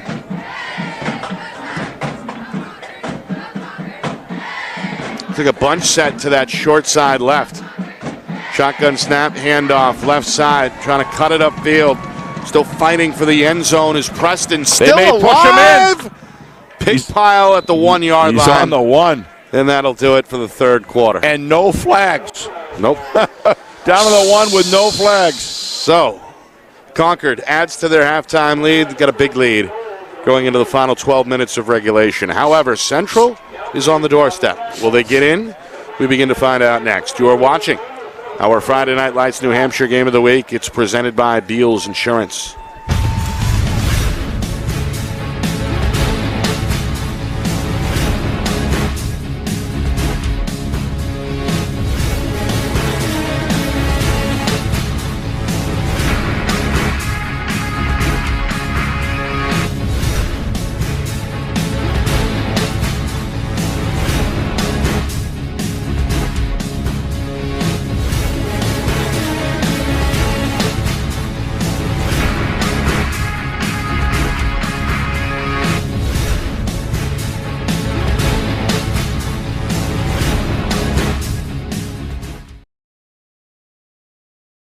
Our broadcast today, as it always is brought to you by Beals Insurance Agency, with locations now in both Bedford and Londonderry. Whether you need home, auto, or business insurance, Beals Insurance will get you both the price and quality coverage that's right for you. Just call 603-471-9999 or visit BealsInsurance.com to request a free quote and start saving money today. Again, that's BealsInsurance.com.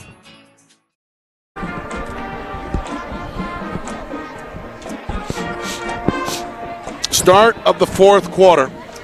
Concord, a big lead on the board as the Crimson Tide look to put the finishing touches on their second victory if they can hang on. They would be 2-1. Central was hoping to avoid that 0-3 start, but they're going to need a big fourth quarter comeback to do so. 12 minutes remaining in regulation. Nick Anastas, Steve Beals with you from the capital city.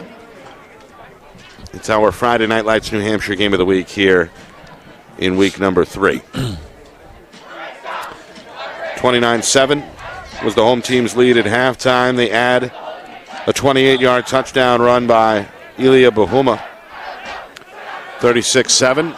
Central, however, on the march here. With the ball just inside the 3-yard line, it's first and goal. They go up the middle. It's a touchdown. That's Preston. They've matched their 14 points from their highest game so far, Nick. Offensively, that's something you want to do, and this is a solid opponent that they're playing with starters on the field. So you really want to get a situation here where maybe they can increase that amount of points to just show that progression. We all going to go for 2. Salvi, handoff. Trying to find it is Preston. Again, it's the rugby-style push. Is it enough to get him in? Still no word from the officials. Central says it's yes. good. Referees say good. 2-point conversion. Boy, that was a long wait for that call. Sure was. They let that go for a while, too. Central will take it. Well, I think they kept on making forward progress, Nick, so they didn't stop it. Right. 3-yard touchdown run for Preston. And a 2-point conversion for the senior as well. So 36-15. Central, we thought, Steve, played pretty well in that first half. The 29-7 score was not maybe as reflective. Coach Ray pumping up his players, saying, you can do this. Look at that. That's what I'd love to see from a coach. You know, he gets on these guys and he'll let them have it when they're not playing the potential he wants. But I really appreciate that. That man, my kids used to go to the camp, the Schubert camp, where he was at. Yep. He loves this game of football, and he tries to inspire his players. But you really like to see a guy who takes a few jelly beans out of the jar, but he puts 7 or 8 back in, and that's what he does for his players out there. And when you do that for your line, he was proud of them, the fact that they didn't give up, and that's good to see. He's still talking to him. That's good stuff. They're going to coach around the clock, no matter what the score is. And yep. Done a lot, of course, to hold together the program over the last decade plus. All right. Central making the scoreboard a little more respectable, 36-15. Not kick it to this guy. Bahuma at the 10. Nice trying cover. To survive the initial wave of tacklers, does limp his way up to about the 18-yard line. Somebody's hurt there on that tackle. They tried to tackle. One of the Central players. Well, he got twisted. I think that's Liam King. If it is King, it's the second time today he's been shaken up. Liam Murphy or Liam King? King. Liam King, okay. Yeah, okay, yeah. Jeez, hope he's okay. He's looks to me like a hand-wrist type thing, at least from what I saw. He's pulling that into himself. He's holding that wrist area. It's a tough thing to do to tackle. He's getting back up, though, so that's good to see. Yeah, he's okay. That's not Liam King. That's Jake Maloney. Jake Maloney, yep. The senior going to jog off the field under his own power. If you're going to kick off to Bahuma, which I would never, ever do, I wouldn't allow him to touch the ball. But if you're going to do that, that's how you got to tackle him low. You've got to scissor those feet, slow him down. So good cover there by Central. They're not giving up, Nick. They're giving everything they got, which is what you like to see. Power I formation, back to Bahuma right side. Not going to get much. Surprised he's in the game. Probably the only reason why is because he scored with 11 minutes left, because Central scored. But Tyler Folse with the tackle, a 2-yard gain. 21st carry of the afternoon for Bahuma. So what's that, 130? 122 unofficially.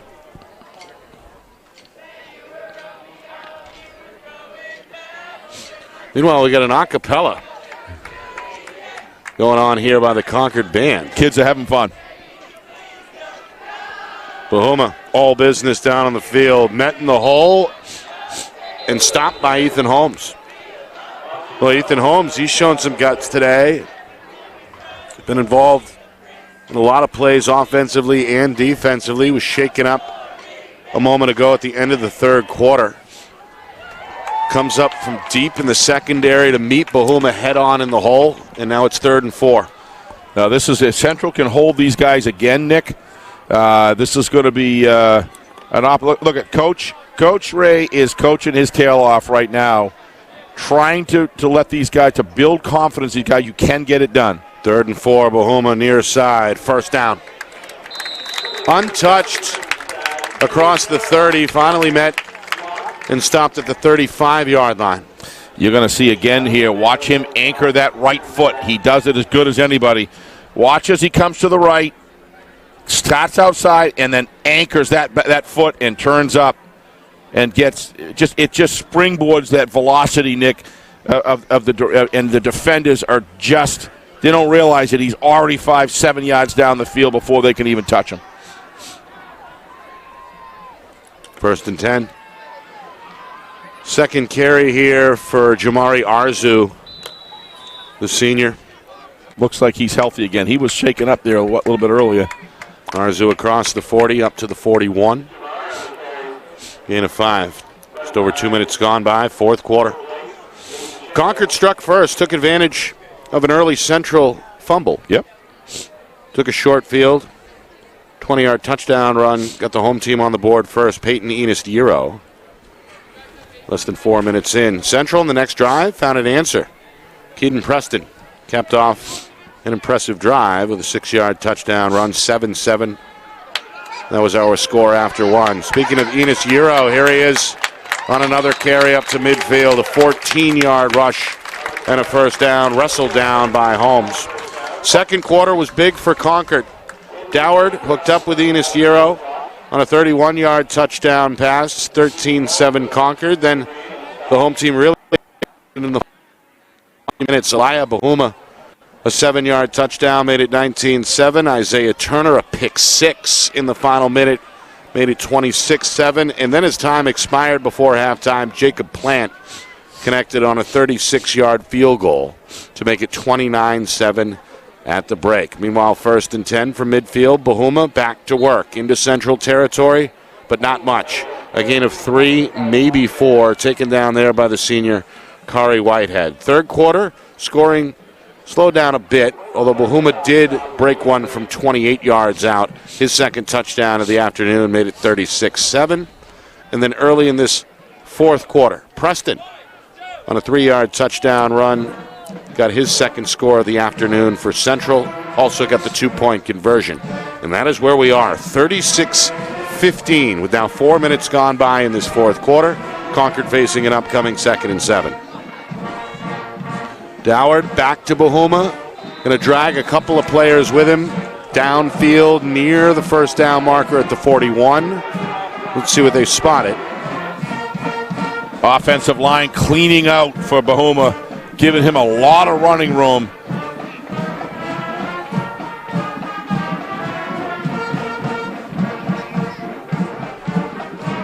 For him to turn upfield, it looks to me like it's 3rd and 1. 25th carry of the afternoon for Bahuma. He's got 145 on 3rd and 1. Fullback dive. This is Galbraith. And he's definitely got it there. A first down, Concord.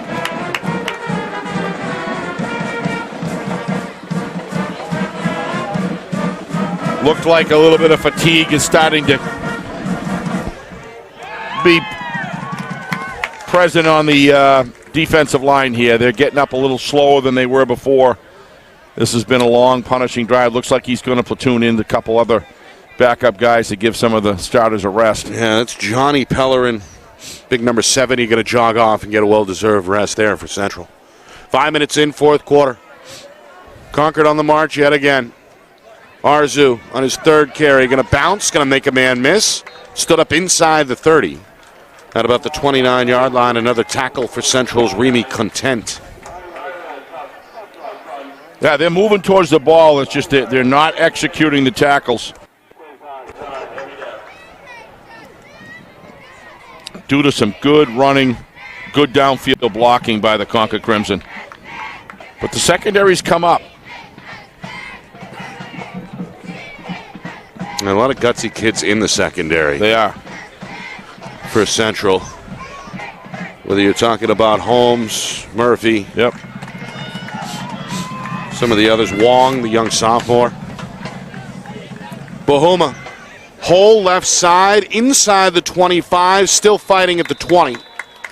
Wrestled to bed at the 19-yard line, another 10 yards to his total. Yeah, one other thing about Bahuma that he's showing me, Nick, over these last 3 weeks is he holds on to the ball. He's not a fumble back at all. He maintains good pressure on the ball. When he runs it, he protects it well. He also knows when he's going to be hit to make sure it's in against his body. He doesn't flail the ball out there. He's got a lot of natural gifts, but he does other things very well too. So appears to be an extremely coachable young man. 1st and 10. Concord back in the red zone at the 19-yard line. But you have to have ball security if you're going to be a primary back. Against a 5-man front, Bahuma right side, looks for a lead block, slips the hole. He's inside the 10, spins his way down to the 6. It's kind of an all-in-a-day's work type guy. You know what I mean? He's just making these 12, 13-yard runs look easy. Yeah. As he picks up another 13 there. Taking a workload of 27 carries. Look at this. No problem. Look at him. Look at that step upfield. Great vision. I love to watch him play. Slippery back, too. As we've seen guys just kind of bounce off him, slip off him. Yeah. Final 5 minutes here. Bahuma, a 2-touchdown day. He's going to take a seat, at least for the moment, and give way to his backup, Jamari Arzu. Doward, meanwhile, taking his time under center here between snaps. Arzu, little shuffle step. This is what I mean about Concord is they're not just letting people walk in. They're Central, you mean? They're coming up, but Watch this tackle. This is just, I'm going to take you on. It's Ethan Seneska, the junior. Yeah. Stood him up. Nice job. Ball inside the 4-yard line. Final 4 minutes on the way. Second and goal. The older you get, the more you realize, Nick, attitude is everything. And Central is wearing out, but they're not giving up. I really like to see that these guys have got good spirit. They got to keep playing this game hard, get better every week. Bend but don't break, right? That's right. Bahuma right side's going to start Good touchdown turn in. of the afternoon. Look at that, huh? Nick, he just makes you look bad when you're not. You know what I mean? He's just that good. 171 yards, 3 touchdowns today for the junior. Playing his first year of varsity football. Just picked up the sport for the first time 2 years ago as a freshman. Missed all of last season with a leg injury. And has taken the state by storm at least through 3 weeks. 313 yards in the blowout win over Keene a week ago. And today brought a shovel with him this afternoon to Berry Central. It's now 42-15. Extra point try on the way. This man has been busy. The senior right-footed kicker, Jacob Plant. Good snap. Good hold. High kick. Nice kick. Up and good. 43-15.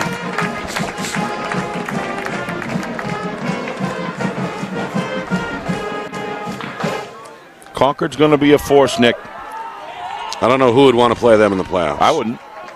It'd be a problem for sure. Yeah. You've got to solve the Bahuma issue. You have to, and this has got nothing against Zach Doward. I think he's an outstanding quarterback, but you've got to stop Bahuma first. You've got to make somebody else, some other personnel beat you in the field. So give the resources no matter what they are, because he can just do so much damage. He can wear you down. Well, good luck to Alvern. Broncos will be next up on the Concord docket. That game will be in Hudson, and then good luck to Rutland, Vermont as well at the end of the month. They are the out-of-state opponent on the Concord schedule. Meanwhile, Central, they're going to get a week off next week, which, as we know, can be beneficial. I'm They'll sure. have 2 weeks to get ready for Londonderry. I'm sure Coach September Ryan 30th. is savoring the opportunity to have these guys for 2 weeks to bring. He's got some key positions where he's got some good guys locked in there. And what he really needs to do is get these guys to run their routes more consistently. When they run them well, Liam gets him the ball. You saw the out pattern out there to get the first down there. He threw it to the spot. It's your job to get to that spot and do your part, because you know he's going to get it to you. The second thing that they need to do is penalties. Holding penalties have been pretty significant, but there's a lot of good things that Coach Ryan can continue to build on these young fellas throughout the year. Handling on the move here is Huffman. Going to be hit and stopped at the 20-yard line. Yeah, kick return is an area where they could improve. But, again, when you're thin and you don't have the numbers, you don't have the depth, you've got to have those guys in there. And some of them might not be if you had 75 guys and some more upperclassmen. So some of it's that, but still, you try to get better every week. There's a big hit by Trent Kingsvader. Nice stand-up tackle. Yeah. Hit. Give him the bear hug. Wrap, lift, and drive. Final 3:47. Reminder coming up. Post-game, full recap, highlights, stats, and analysis, plus a final look at the Week 3 out-of-town scoreboard. Bedford and Thornton Academy locked in a wrestling match. BG looked like in control over Goffstown. Those games in real time will get you the latest scores, plus a look back at last night. That's coming up after the game. Mm-hmm. Meanwhile, 1st and 10 out of the pistol. Handoff. Not going to get much. And Preston again. Was it Preston or is that a new back? It's I a new can't back. tell. Looks new. It's a new back. Yeah, that's not Preston. Jaden Lesko, the junior fullback. First time he's touched the football today. Gang tackled after only a gain of 1. Yeah, depth is an issue here, Nick. As you see the third and fourth quarter develop here, you could clearly see that Central was struggling with some depth, with guys getting fatigued, playing on both sides of the ball. And that's when it gets you. Usually the last 5 minutes of the second quarter, and then the second half of the third quarter into the fourth, depending on the conditions of the game and the team, of course, you're playing. So just some guys just worn out here. Still giving it, but final 3 minutes. Salvi trying to escape the pocket. Hit from behind. The ball is incomplete. Now you Looks like he cocked that arm back, almost a tuck roll situation. Hit from behind when it came loose, but the officials say nope, incomplete pass, 3rd down and 9. But Nick, you got to, as a quarterback, know you see these guys around you, right? He steps up. You got to have an awareness whether you're in the pocket or whether you're out. There's a lot of traffic around him. Really, just take that ball and tuck it and run. It wasn't there. I mean, he was blind from behind, but he was in the area already. So 3rd and 9. Back to the ground, near side. A lot of room for Lesko. Big hit on the collision there, but it's a 1st down for Central. Lesko, I love that. Able to pop right back up after taking the hit. Yeah, he was almost like a Brett Favre. Yeah, like, okay. He liked it. He didn't slow down. Watch this guy. This kid likes to run the football. Watch. Boom. You watch him get up. Yeah. Pretty big hit there, too. Yeah, it was a good hit. Issued by Concord's Liam Keenan. Some of the twos both ways here, Steve, getting some varsity action as we approach the 2-minute warning here in the 4th. Nothing wrong with that. High snap. Handoff on the sweep. Not going to happen. Lesko this time is cut down in the backfield. Looks like Avery Lawrence was the first to arrive, the senior linebacker for Concord. Gets a tackle for a loss to his credit there. It'll be 2nd down and 12. Yeah, nice job swimming away from the offensive line and getting upfield and meeting him right at the line. Good vision. Love to see these guys get an opportunity at the end of the game to play like this. You're sitting on the sideline, your uniform most of the game. It's time to unload when you get out there. Yep. Show coach what you got. It's like 3-down linemen here on the 2nd and 12. Another high snap, another quick throw, and an incompletion. In and out of the hands of Wong on that far sideline and nearly taken the other way. Well, I think he was going in for the tackle, Nick. That's why he didn't catch it. I think that was Alex Lewis, the corner. 29? Is it 29? There's no 29. It's what is that number? 25. 25. That's Borkish. That's Borkish, yep. Who has played and played well today. 3rd down and 12. Minute 18 to go here. Back to the ground. Near side. Again, room to operate for Lesko. Up over the 40 to the 41. That's a good pickup of 7, maybe 8, but not the 13 they needed. If you're looking for a fella that run to green space, this guy does. Watch him. He has no care of where he gets hit when. He is going for it. He tripped up a bit from behind there. Shoestring tackle by Liam Keenan. Yep. 4th down and 3 officially. Final minute here of the 4th quarter. Central trying to finish on a high note.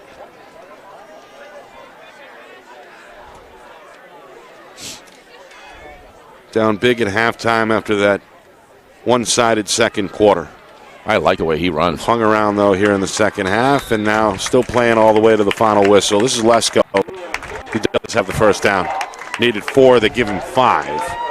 And they freeze the clock for the moment with 27 seconds to go. Well, he's a junior. As we talked about, Central with a week off coming up. They'll have some time to prepare before Londonderry shows up on the schedule.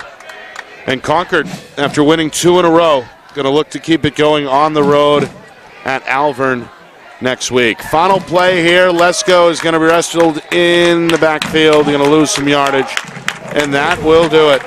An impressive victory for Concord as they get it done 43-15. Again, they rely on their stud junior tailback Elia Bahuma, who finishes the day unofficially 28 carries, 171 yards, and 3 touchdowns. A valiant effort for Central. They hung around, but 3 turnovers. In the end, too much to overcome as they drop to 0-3. Coming up, full post-game report We'll get stats, highlights, Steve's analysis, plus a final look at the Week 3 NHIAA scoreboard. You are watching our Friday Night Lights New Hampshire Game of the Week presented by Beals Insurance. Our broadcast today, as it always is brought to you by Beals Insurance Agency, with locations now in both Bedford and Londonderry. Whether you need home, auto, or business insurance, Beals Insurance will get you both the price and quality coverage that's right for you. Just call 603-471-9999 or visit BealsInsurance.com to request a free quote and start saving money today. Again, that's BealsInsurance.com. Hey, I'm Chad, the owner of New Hampshire iPhone Repair. We're New Hampshire's most trusted and affordable repair shop for your iPhone, iPad, iPod, and even Android needs. Don't worry, we're affordable, reliable, and we back our parts with a lifetime warranty. And you know what the best part is? No, what? We can repair your phone while you wait. I know, that's why I'm here. Oh, I know, Mrs. Green. Here's your iPad, good as new. Bring your phone into New Hampshire iPhone Repair today. The New Hampshire Tomahawks promote the highest level of club lacrosse competition, not just in the state, but in the country. Looking to get recruited? Director Chris Cameron keeps an open dialogue with the nation's top college lacrosse coaches. Over 400 New Hampshire Tomahawks alumni have played at the college level, including the ACC, Big East, Big Ten, Ivy, NESCAC, NE10, and more. The New Hampshire Tomahawks coaching staff has over 100 coaches, including current high school, varsity, and college coaches. The Tomahawks offer training for players of all ages, clinics, camps, and leagues, along with spring, summer, and fall elite teams. So play with the best. The New Hampshire Tomahawks, showcase and development for college lacrosse. Visit NewHampshireTomahawks.com and girls.nhtomahawks.com.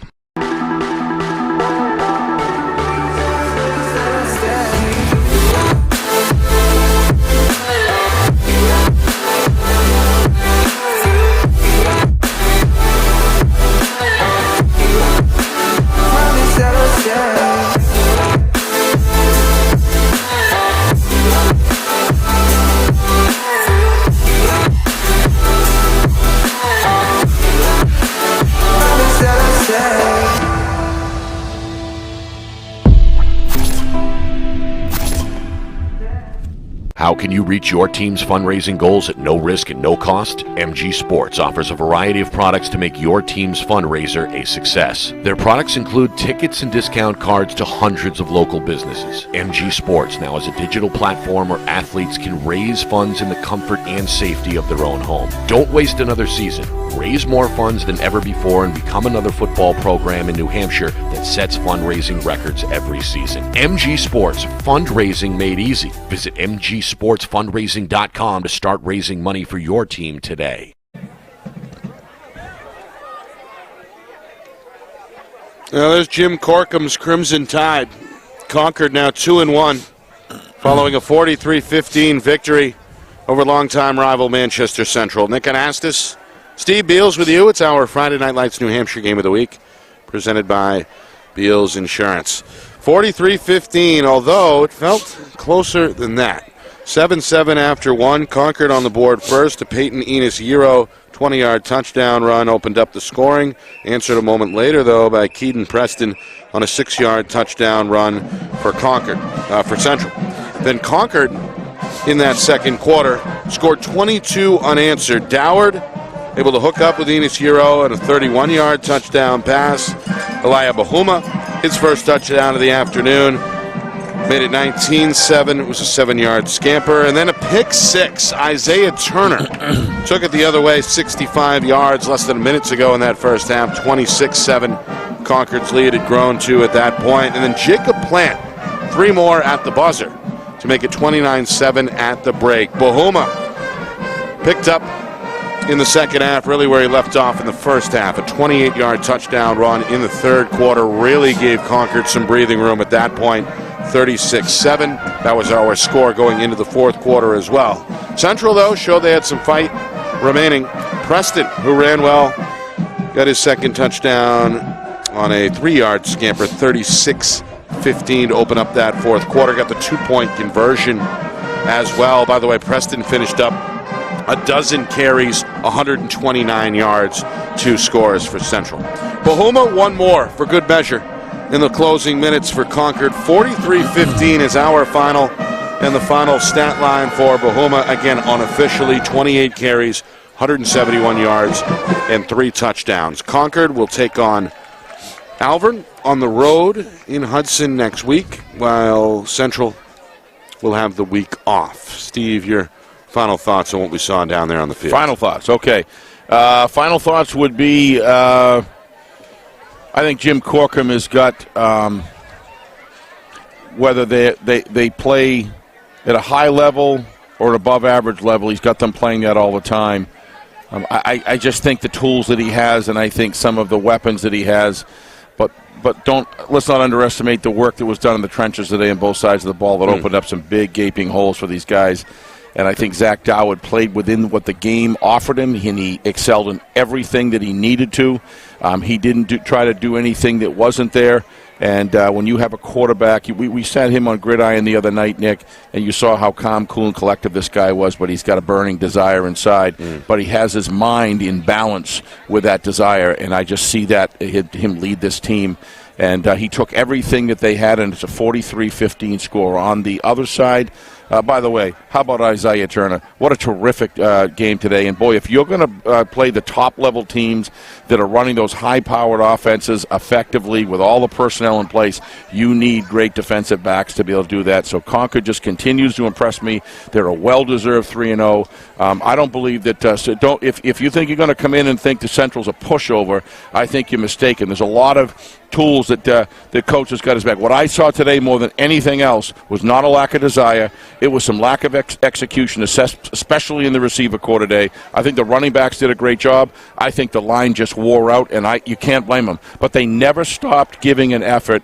And what I saw with Coach Ryan there, he's doing everything he can to take the core of guys he has. When they start playing some teams that aren't necessarily a Concord, don't come in and think you're going to roll over these guys. It's not going to happen. And they played hard till the end. I think we talked about this in the final thoughts about the game in general, looking at both sides, the overview.